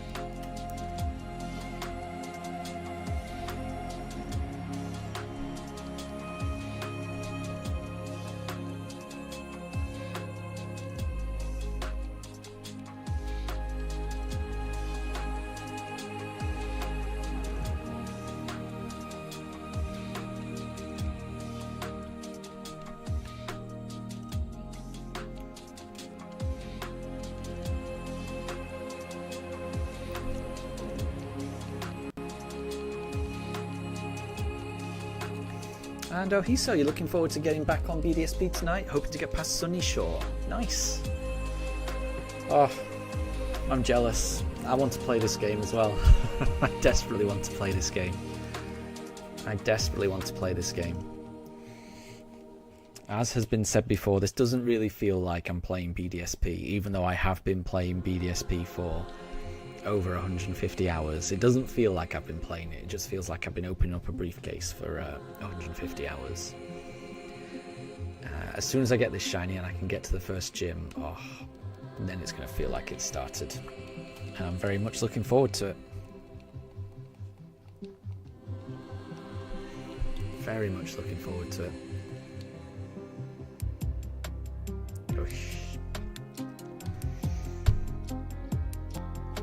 Okay, 36 more goes this evening.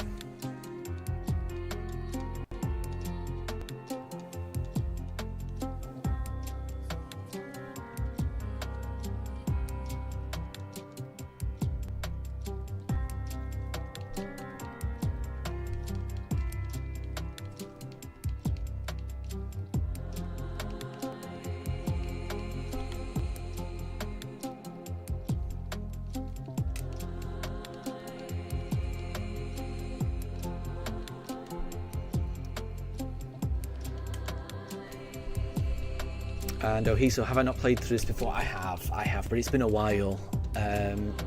So I played through Diamond and Pearl back in the day. I never had Platinum, but I guess this game doesn't really use much or any of Platinum from what I've heard. But I've played Diamond and Pearl back in the day. And when these games first came out, I did play Diamond all the way through.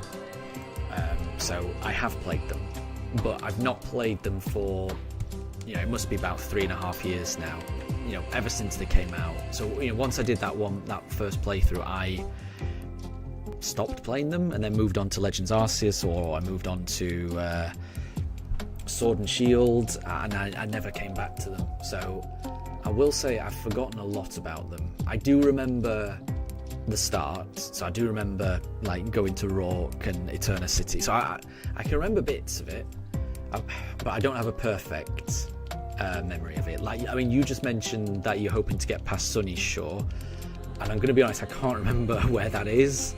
Is that where Volkner is? Is that Sunny Shore? I can't remember the names of the cities. I can't. Or is Sunny Shore where you go and you catch the ferry to Iron Island? Is that Sunny? I can't. So I have played them, but I can't remember them. Apologies. So what I'm hoping, this is why I'm looking forward to playing them. A lot of it's gonna come. Memories are gonna come flooding back. Oh, I know it's the last gym. So it's the Faulkner one then. Gotcha. Yeah.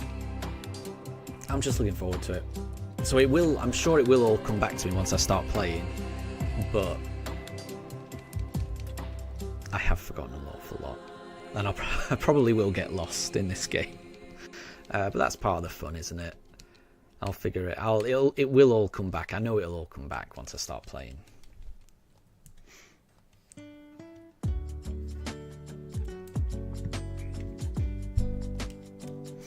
And that's what I'm looking forward to the most. Just which bits I remember, which bits I don't.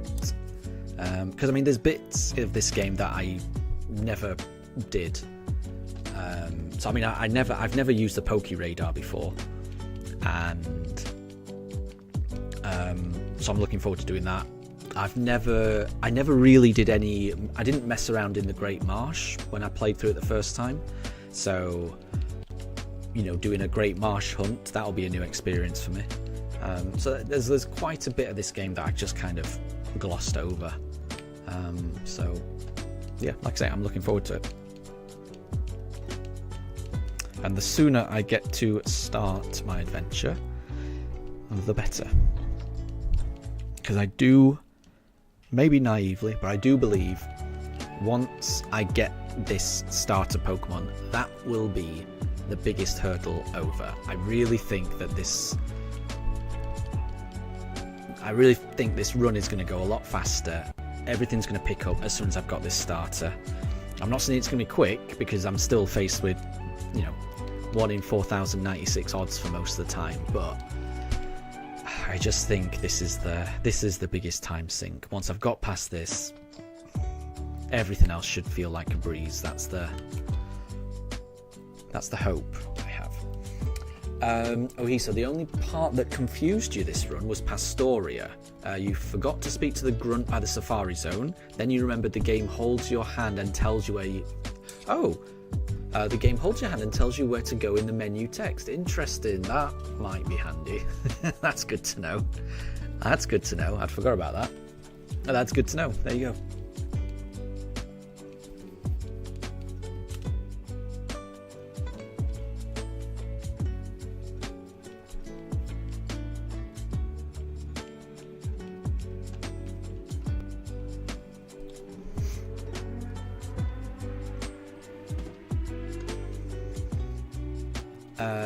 Deb, old retro Game Boy Advance, Game Boy Color, Nintendo DS, or Nintendo game? What does or Nintendo game? What does that mean?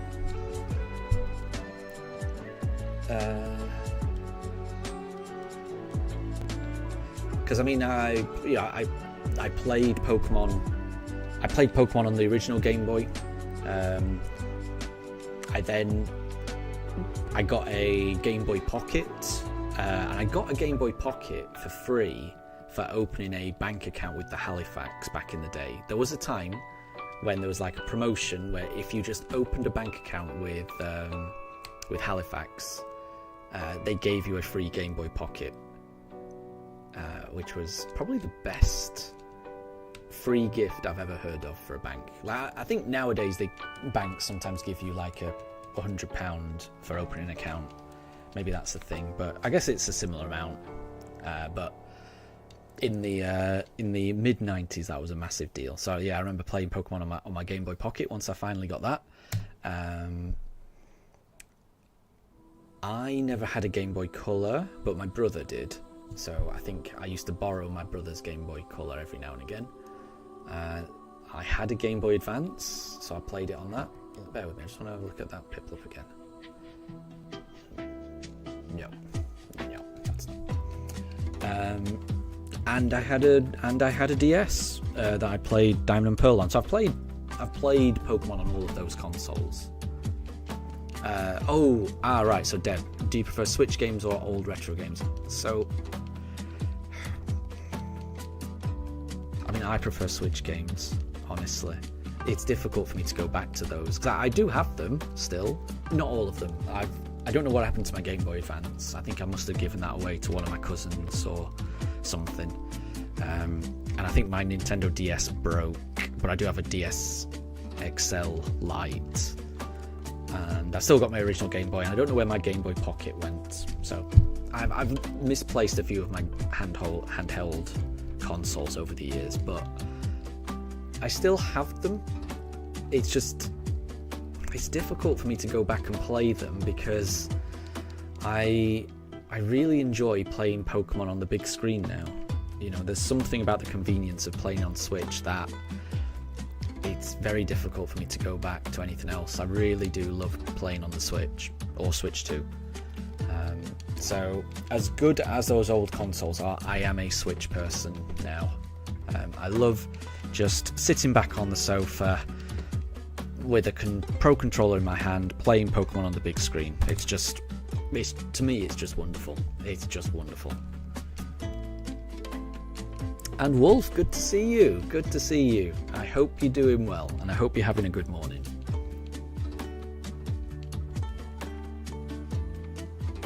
Ohiso says retro, but on the Switch if possible. Yeah, that's what I mean. Yeah, I'm similar. And I would love to play those retro games on the Switch. That would be my ideal scenario, definitely. And I'm hoping they do that eventually. I don't know how they're going to do it, but I'm hoping they do it eventually.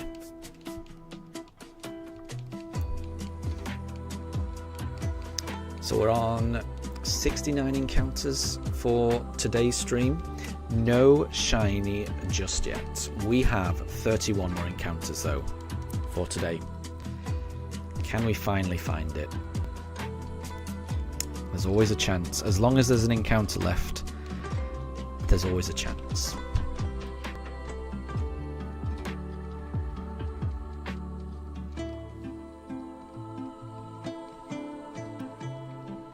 Okay.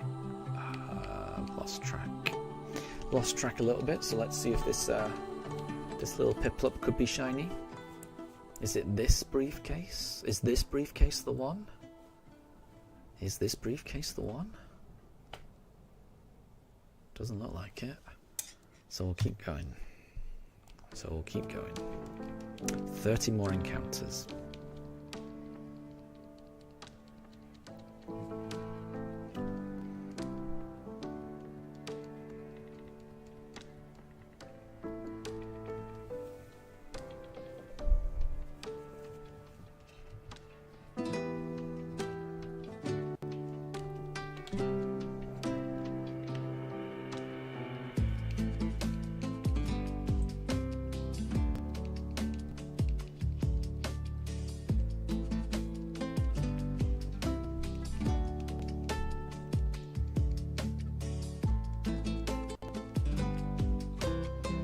Oh, nice one, Wolf. I've never actually used the trade function. So, Wolf, you woke up and checked the trade section of TCG Pocket, which I don't think I've ever done. That's really cool.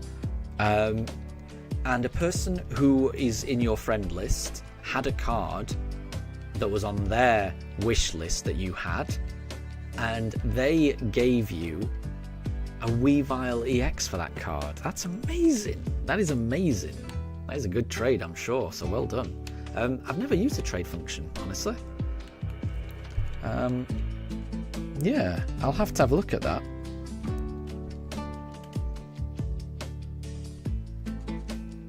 And Wolf, how do you wishlist cards you don't have? Because I didn't know that was a thing. I didn't know that was a thing either.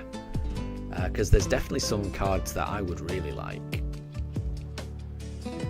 And Ohiso, the current song has a good beat for cutting carrots, by the way. I did not know that. What is this? I mean, it's definitely from Lord of the Rings. I mean, it feels like it's just like the main theme. This reminds me of just like the main theme of Lord of the Rings. I don't know the name of the track, sadly. But I do love this. If anyone wants to know the playlist for this album, let me know and I'll put it in chat, because this is a great album. It's by an artist called Mikkel on the YouTube channel Game Chops, and it's called Middle Earth and Chill, and it's wonderful, honestly. The guy's really talented. He's done a lot of remixes of Zelda, so he's done like Zelda and Chill 1, 2 and 3, which are full albums based on remixes of Zelda songs, and I love all of them. And this is the first album he's done where he's stepping away from Zelda music and doing something different, and he's done an album based on Lord of the Rings music, done in a kind of lo-fi fashion. It's great. I love it to bits. Cool. I'm just going to open up TCG Pockets, because I think it's time for me to open up some cards. But yeah, I don't know how you wishlist cards either, Wolf. I didn't even know that was a thing. Oh, Mifa is just waking up. She's jumping down, and Shinx has survived. Everyone can breathe a sigh of relief. Shinx has survived so far. Right, let's open up a Lugia. Deb, you're good with your own Spotify playlist? Everyone has a different taste in music? Yeah, of course they do. Of course they do.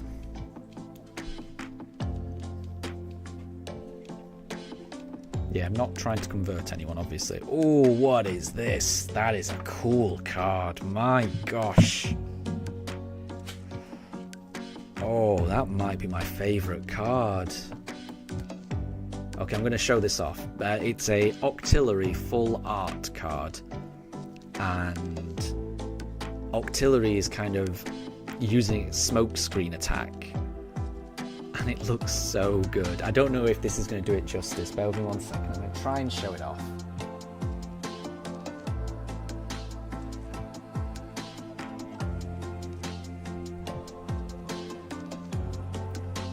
I honestly think that might be my favourite card artwork that I've ever seen in TCG Pocket.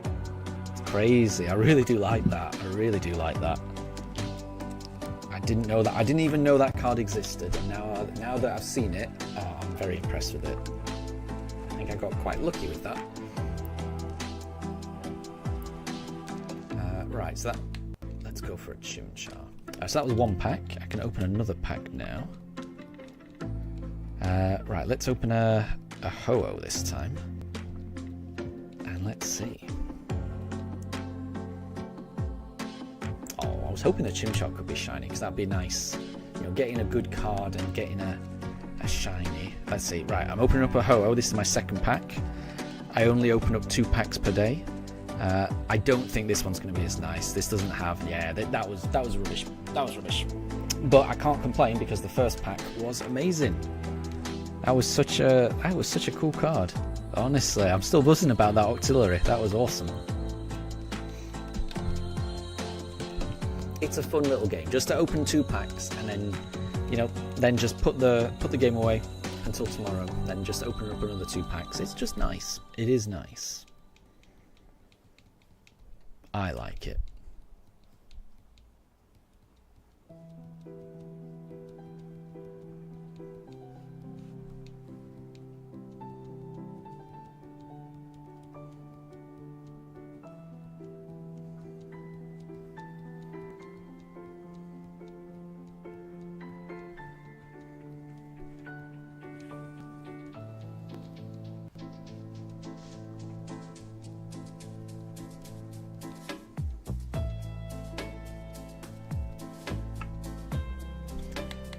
Let's go for a Piplup. Could it be shiny? Could it be shiny? I mean, it definitely could be shiny. Is it shiny? That's the big question. It does not look shiny. So we'll keep going.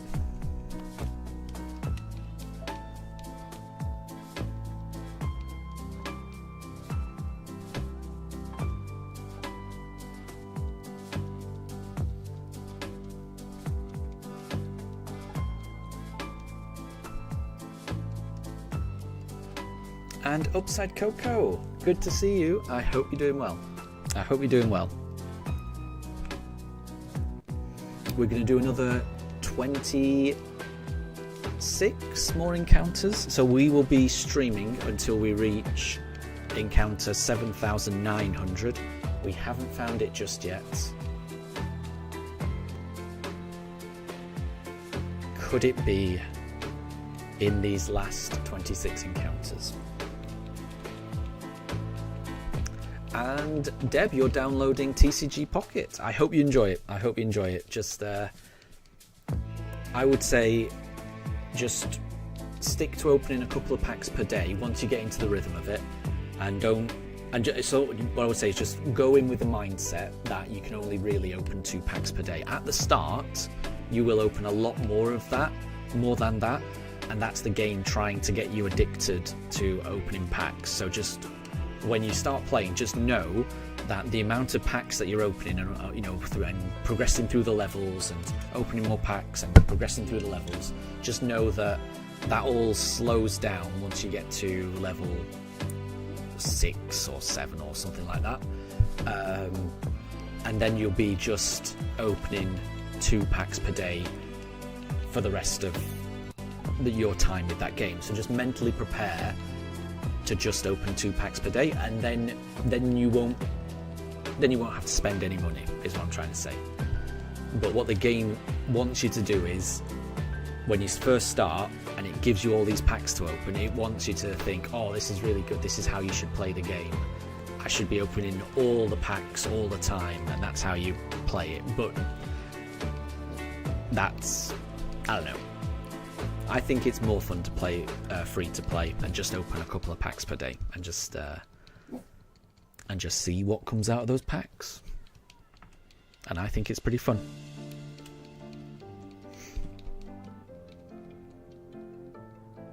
Oh, and Coco, your phone won't make it, but you'll be here for now. No problem. Thank you very much for stopping by. Thank you very much.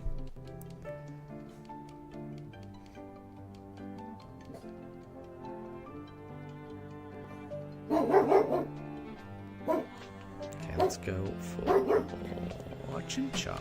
Let's see. Ohiso says it's your capitalist duty to get addicted to that game. You must get addicted and spend money. Support the Japanese economy. There you go. There you go. That's definitely the idea, isn't it? So just go in, don't fall for it, and just play it the way that you want to play it. That's what I would say. Personally, I think you get more satisfaction playing it free to play, I would imagine. But that's just me. Wolf, so if you go to the cards section and leave a heart next to ones you don't have, then that would put it on the wish list. Very cool. I'll see if I can figure that out. I'll see if I can figure it out. I probably won't be able to figure it out today, but yeah, I'll try and do that. I'll play around with the trading, because I think I tried trading when it first got announced, and it seemed very expensive to trade the good cards, I mean.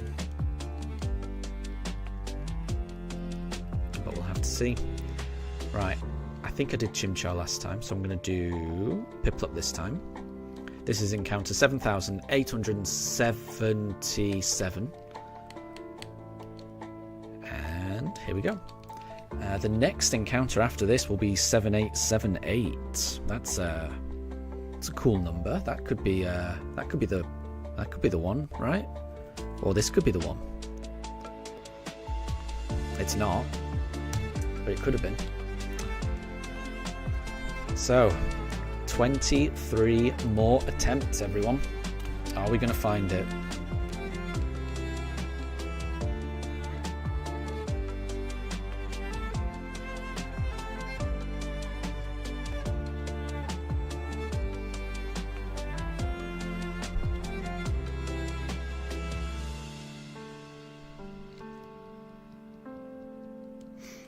Deb, will the stream end, or will you be able to complete and download TCG?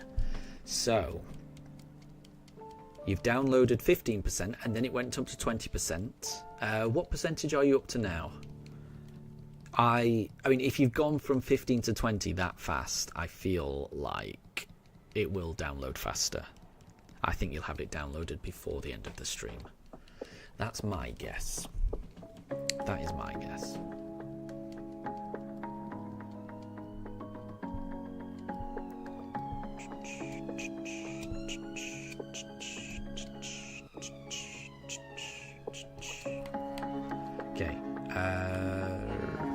I did Piplup last time. This is Turtwig, so this is encounter 7878. You're already up to 41%. You're definitely going to get it before the end of the stream. Definitely.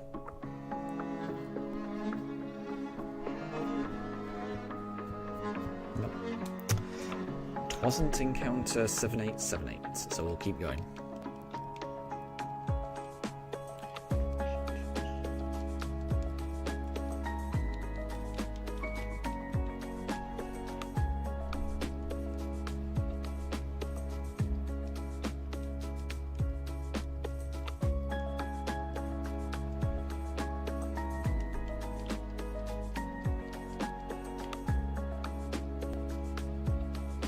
You're up to 50%. So, I mean, I think you'll get it before we reach encounter 7885. I reckon you'll get it around there. That's my guess. That's my guess.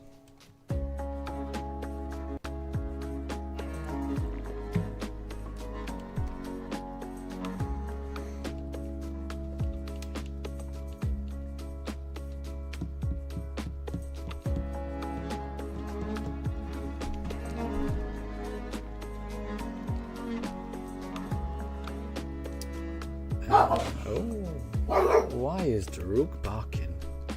That is the question. I can't hear anything outside.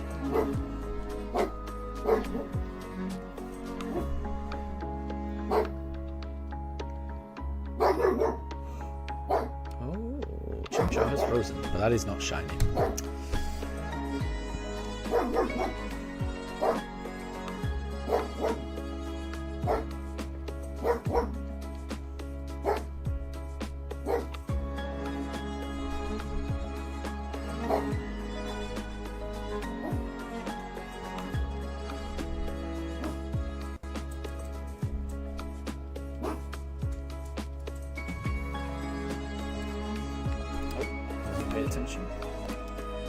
So we did Chimchar last time, so now it is time for a Piplup.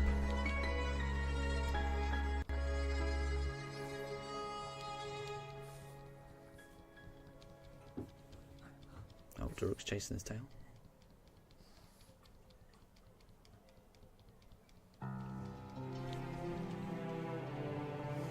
No idea what Daruk's doing.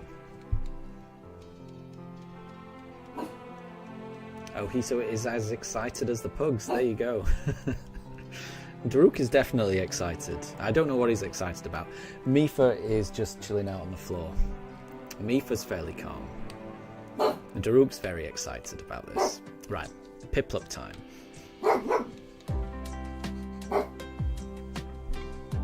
I think one of the neighbours is having a barbecue. I can smell something.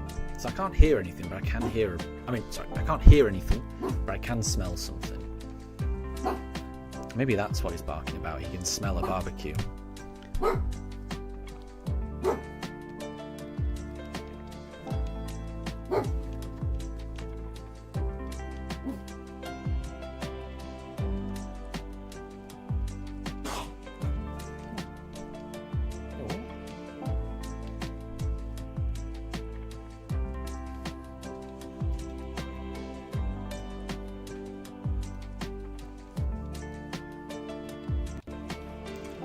Right, that was a Piplup, wasn't it? So we'll do Turtwig this time.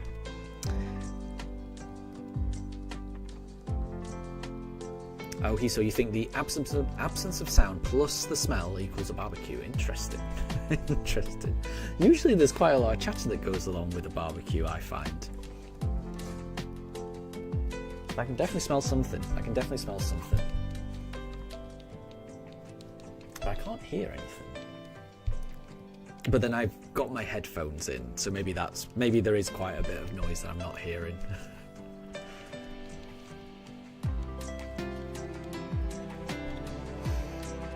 Alright, so yeah, I did Piplup last time. It's time for Turtwig.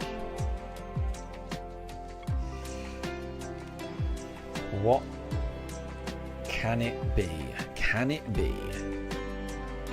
Oh, 'tis not. But we've got 19 more attempts. Oh, so nobody attends the barbecues that you go to. That's crazy. That's crazy. I find barbecues always draw a crowd.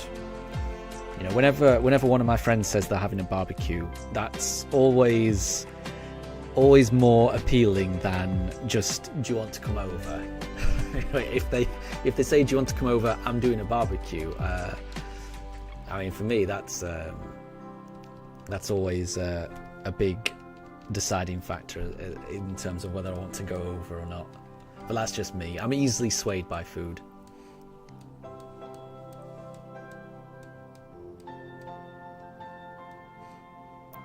Deb, will it be encounter 7885? Could be.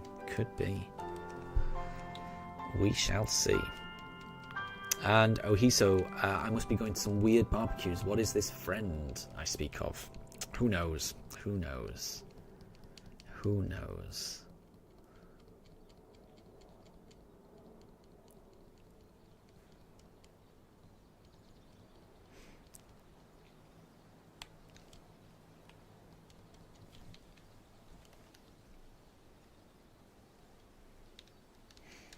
I will say, I feel like my dogs have a better social life than I do.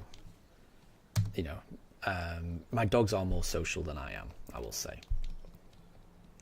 So like a lot of the neighbors that I know, I only know them through my dog. So there's quite a few neighbors who I will speak to and say, hey, how you doing? Things like that. And I don't know any of their names, but the ones that have dogs, I know the dog's name. So I'll always say hello, and I'll name the dog. I'll say, oh, hello, and the name of the dog. But I don't know what the people's names are, because they've told me, but it just goes straight out my mind. But I memorize the dog's name always, and they always say. They always, greet my dogs, and yeah, my dogs are more popular than I am. But I do find that dogs are a nice way to meet people and just get to know people. And Deb, you finished downloading it, and you got a Marowak EX. Nice one. Can we add friends? I think you can. I'll post my friend code in the chat. Bear with me. Let's go for a... I think I did that last time. I think it's time for a Chimchar this time. Bear with me. Let me just bring up my friend code, and I'll pop it in the chat. And I'll accept anyone that adds me.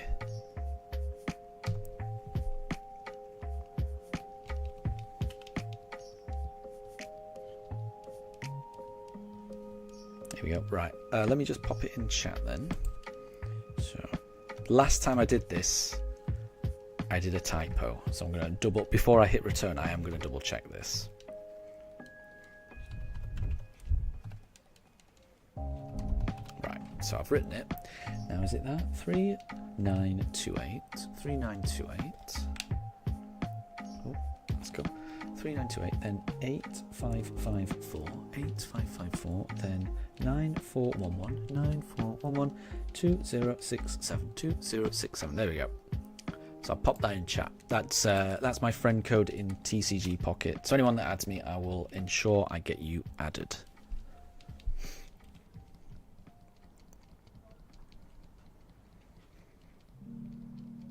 I will say I don't tend to do the battling online,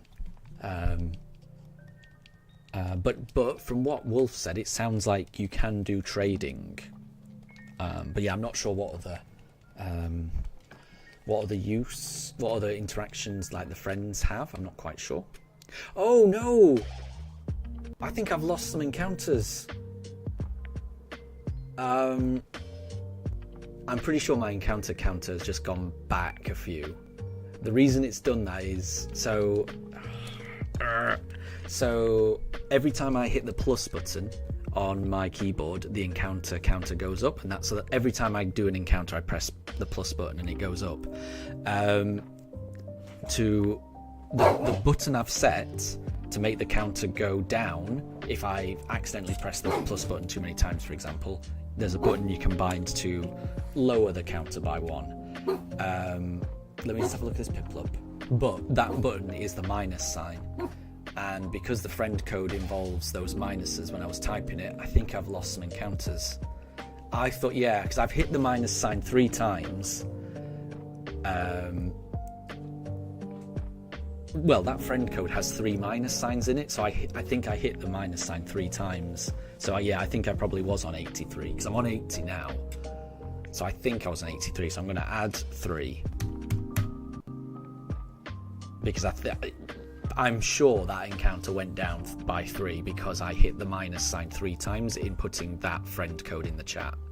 And let me just have a look at this Piplup. You are not shiny, and so yeah, we're on encounter 7884. I'm almost certain. Yeah, that's annoying. I should have realised that by pressing the minus button, inputting that friend code in, that it would affect the counter. Yeah, as soon as I went to press the plus button and saw what the encounter counter was on, I realised something was wrong. So I think we're okay now. I think we're okay now.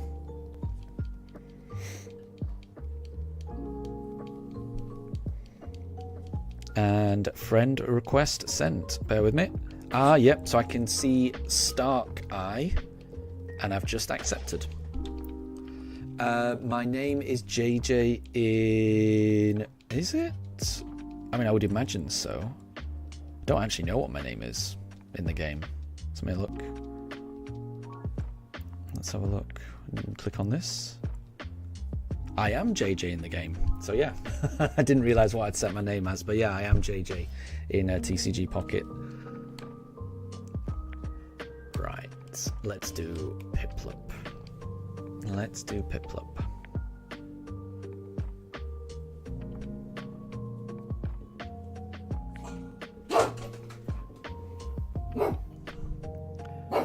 Well, we didn't get the shiny on encounter 7885. And we've got 15 more attempts. So let's see. Can we finally get it?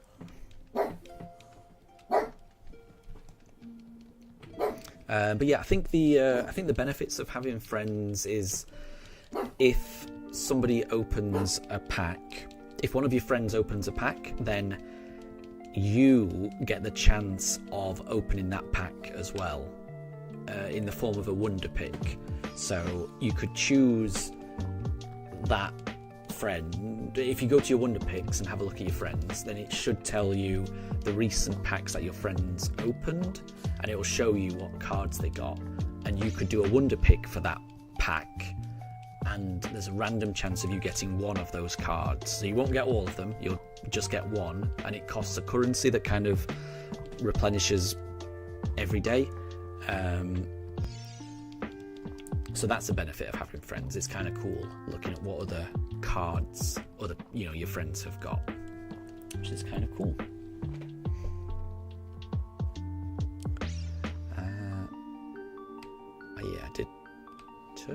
I did Piplup last time, didn't I? Oh well. We're doing Chimchar this time.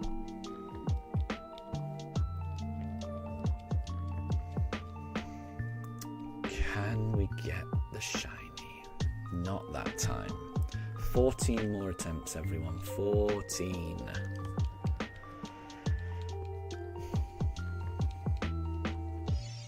There's still a chance.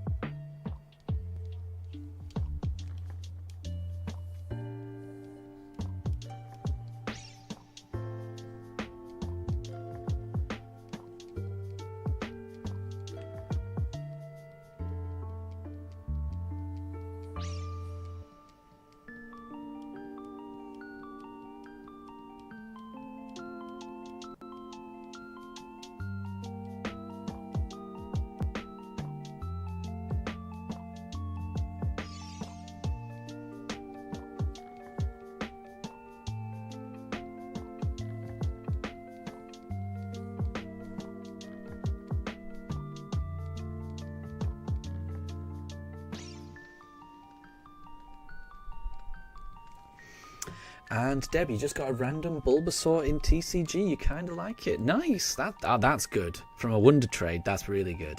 That's really good. And no problem at all, Ohiso. Thank you very much for stopping by. Have a great rest of your day, and thank you for the good luck. I do appreciate it.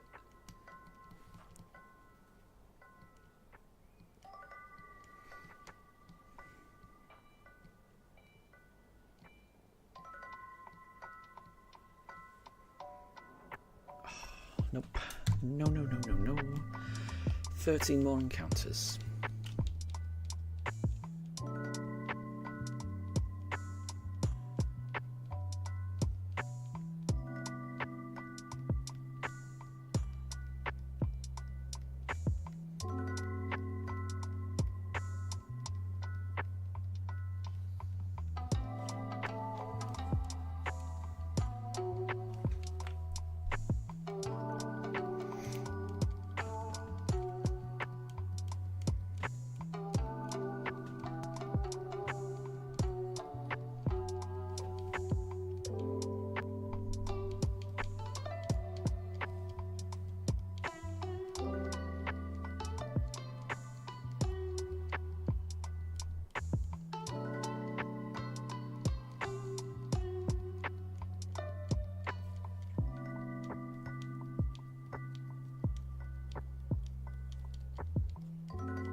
Let's try Piplup. Could this be shiny? There's a chance. There's always a chance. But not that one. And that was encounter 7,888. 3 8s sounds lucky, but it wasn't.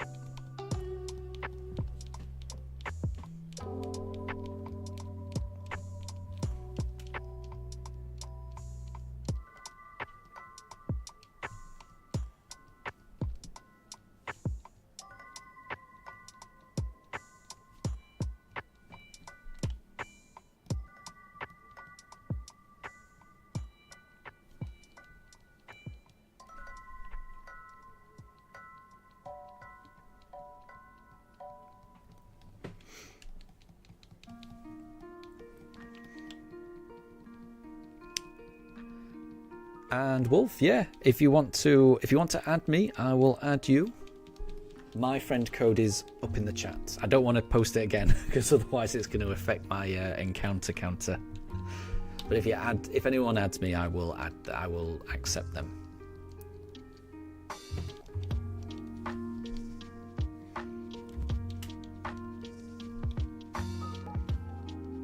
Okay, let's go for a Turtwig.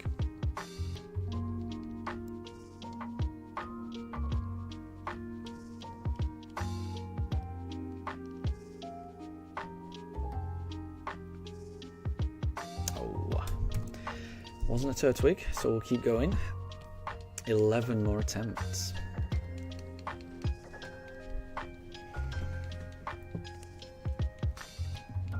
And Wolf, that's exactly the right mindset. Yeah, I mean everyone who started playing was a noob at one point. But yeah, the more you play it, the more cards you get. And exactly as Wolf has said, you learn as you play. Exactly. It's a very nice introduction to the trading card game in general, because I don't know if you've ever played the full trading card game before, but there's a few elements to it that TCG Pocket kind of simplifies a little bit. You know, you don't have to worry about different types of energy. You know, in the trading card game, you've got energy cards. You know, you've got to balance your deck between, you know, how many energy cards to put in, how many trainer cards, how many Pokemon cards. But in TCG Pocket, you don't have to worry about the energy card side of it because everyone always gets one energy per turn, which is, I think, just makes the game a lot nicer to play, I find. Plus, the decks are a lot smaller, less Pokemon as well, in terms of like the active Pokemon that you play with. You know, I think there's in the TCG there's 5, whereas there's just 3 in TCG Pocket. It just simplifies the game in a really nice way that makes matches faster and easier, and honestly I much prefer it. In terms of how much fun I have playing it, I do prefer TCG Pocket to just TCG in general, personally. I think the changes they made just make it more fun. And Deb, it will exactly, yeah, I'll just go through the tutorials and just open packs, and that's it. You don't even, if you're not interested in the battle inside, you don't have to. It can just be a pack opening game, but if you want to play it, then again, it's there.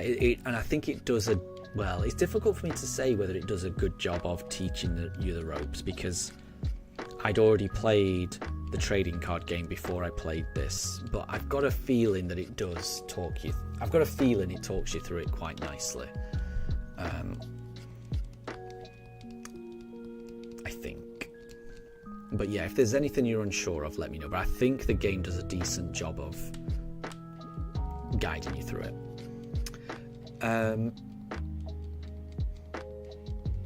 And Deb, you were only able to open 5 packs. It keeps asking for Pokegold or something. Yeah, so you can. So, I think the more packs you open, the more experience you get, and the more experience you get, the more levels you get. And every time you reach a new level, you get resources that you can use to buy more packs, which opening more packs gives you more XP. So it kind of snowballs, but then the level, the distance between each level will grow incrementally, so it will slow down. But you can use your resources just to open packs, especially at the start. It's probably a good thing, but just know that those resources will dwindle to the point where you're just opening 2 packs per day free to play. So just always be prepared for that. The average of cards that you open each day will end up being 2, and if you're okay with that, then you'll be okay free to play. And that's I'm really happy just opening 2 packs a day. I think it's great. Force Classic, you don't like the energy situation in battles. Interesting. I mean, that's very nice. So I'm presuming your you prefer the old way, the full TCG thing, which is fine. There's probably more strategy involved in that, because you've got to balance your deck. There's different types of energy you can use, like double energy, or I forget, there's loads of different types of energy cards, isn't there, in the full game, and I can imagine there's more strategy and nuance to it. But I would say for beginners, TCG Pocket is a little easier to, especially if you're trying to build your own deck. It's a much more streamlined experience.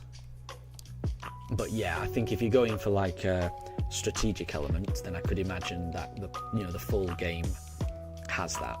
And I do enjoy the full game. I just want to say I do enjoy TCG. I'm not very good at it, but I do enjoy it.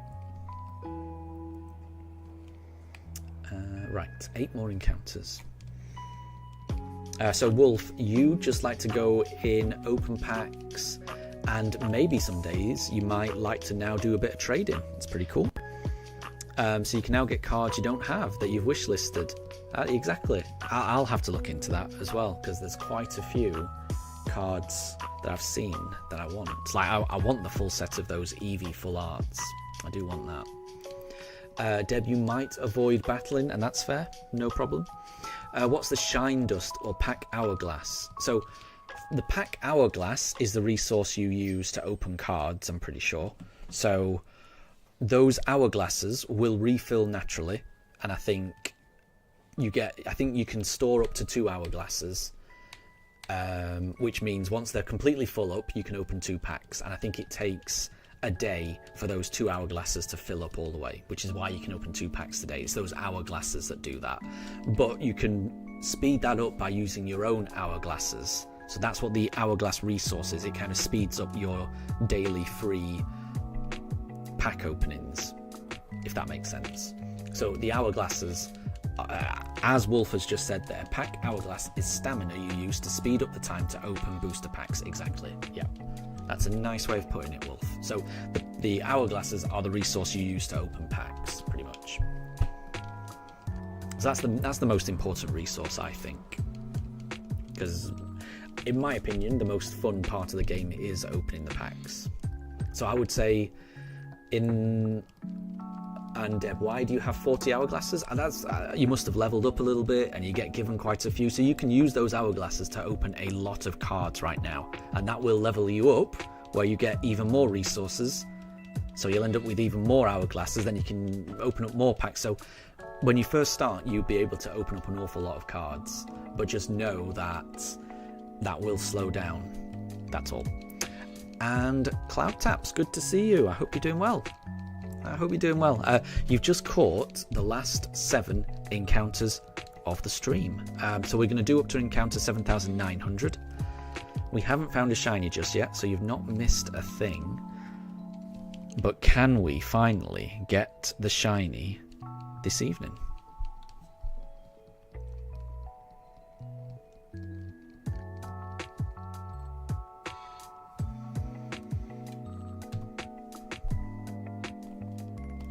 Wasn't Turtwig, so we've got 6 more encounters. Let's see how it goes.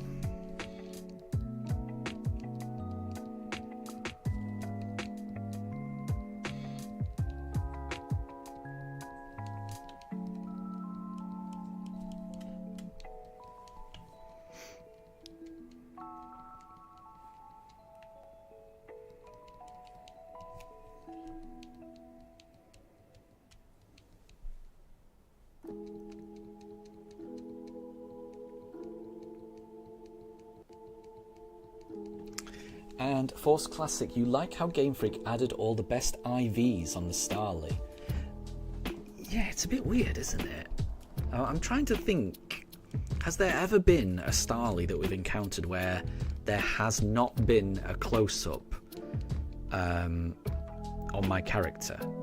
Because, yeah, from what I've heard, when the camera does a close-up of the character's face, that means that the wild Pokemon you're facing has a certain number of max IVs.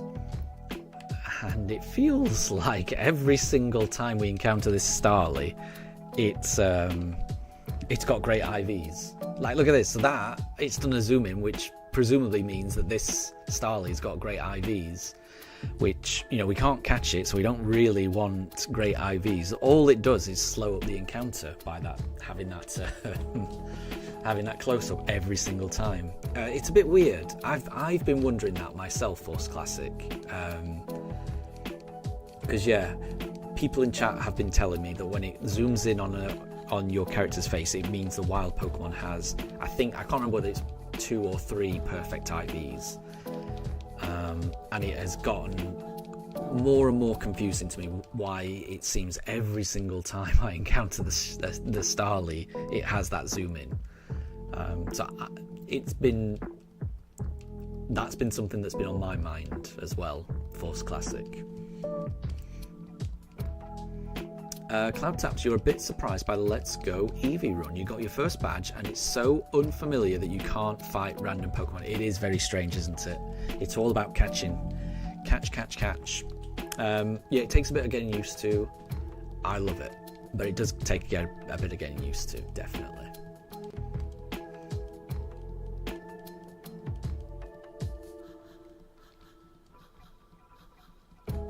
I just love seeing all the wild Pokemon running around. It's just amazing. I love it.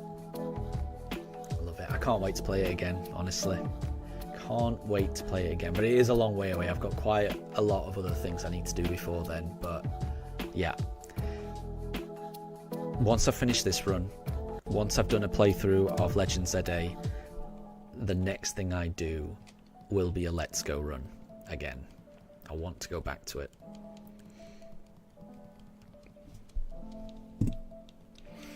Okay, so we've gone through 96 encounters this evening. We've got 4 more left.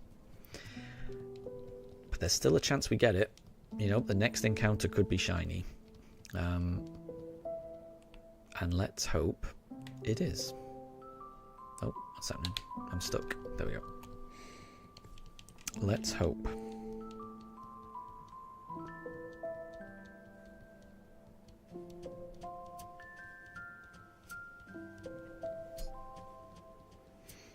Force Classic, you think Let's Go is so underrated? Yep, I agree. I adore it. I utterly adore it. Really do. The only issue I have is I do find it a little difficult on my hands to play for long periods of time holding just one Joy-Con. I think if you play it in handheld, it's perfect. I do prefer to not play games in handheld most of the time, which means I am forced to just use one Joy-Con. If I could just make one change to that game, it would be just to allow you to use a Pro Controller. But other than that, I adore it. Other than that, I completely adore that game. Deb, you're already level 3 after 3 Eevee booster packs and 3 Mythical Island booster packs, but you still haven't got any. Well, you got the Marowak EX. I remember you saying, so that's something. But you will get an EX card, definitely. And Cloud Taps, you found 2 Piplup cards in your old collection today. You'll send a Discord. I will check them out. I'll check them out.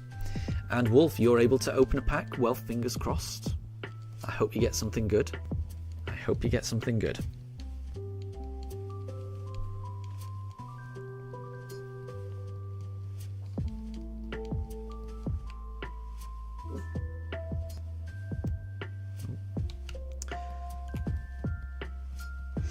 Three more encounters, everyone. So I think I did a Turtwig last time.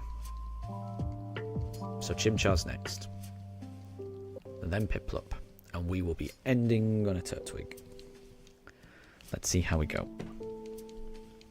Oh, let's have a look at these. Oh, Plinfer. So Piplup is known as Plinfer in German. Is that correct?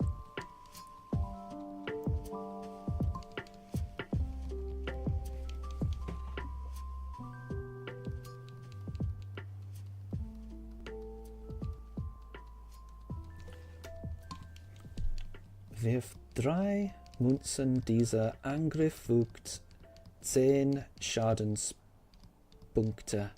Mal der Anzahl Kopf zu. I do not know what most of that means. Kopf is head. That's all I know. That's all I know. Very cool, very cool. I like the cards. I like the cards, Cloud Taps.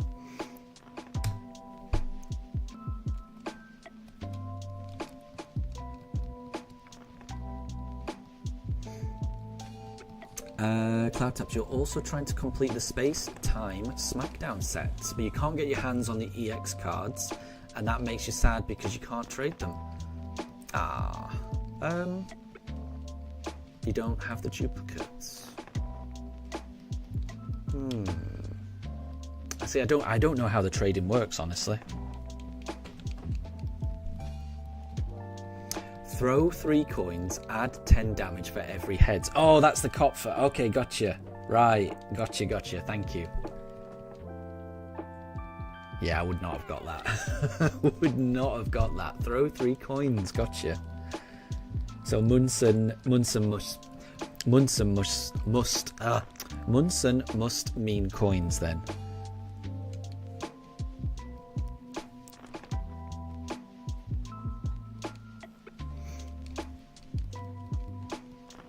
Okay, right. We're gonna do a Piplup, or what is otherwise known as a Plinfer. And this is encounter 7,899.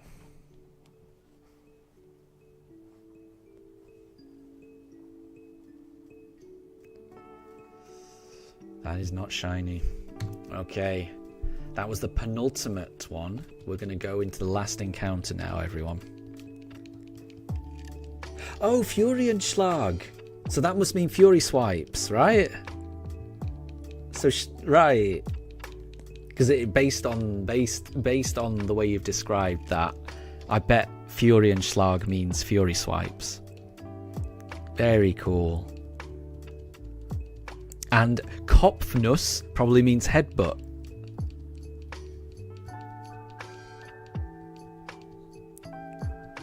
I love those cards. Love those cards, Cloud Taps. Right. Okay, this is the last encounter, everyone. Thank you very much for stopping by.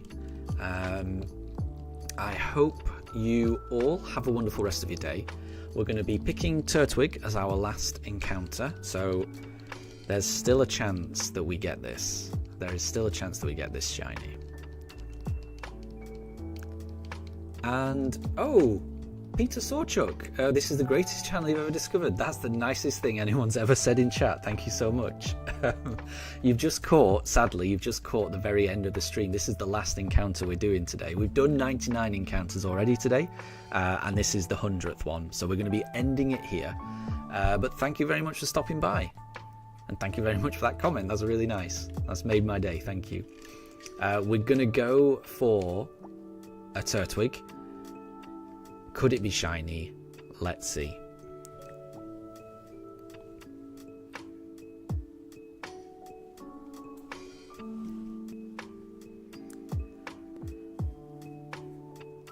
Oh, sadly not. But there's always another stream, and I will be streaming tomorrow. So we could get it tomorrow, you never know. I'll be doing another 100 streams tomorrow.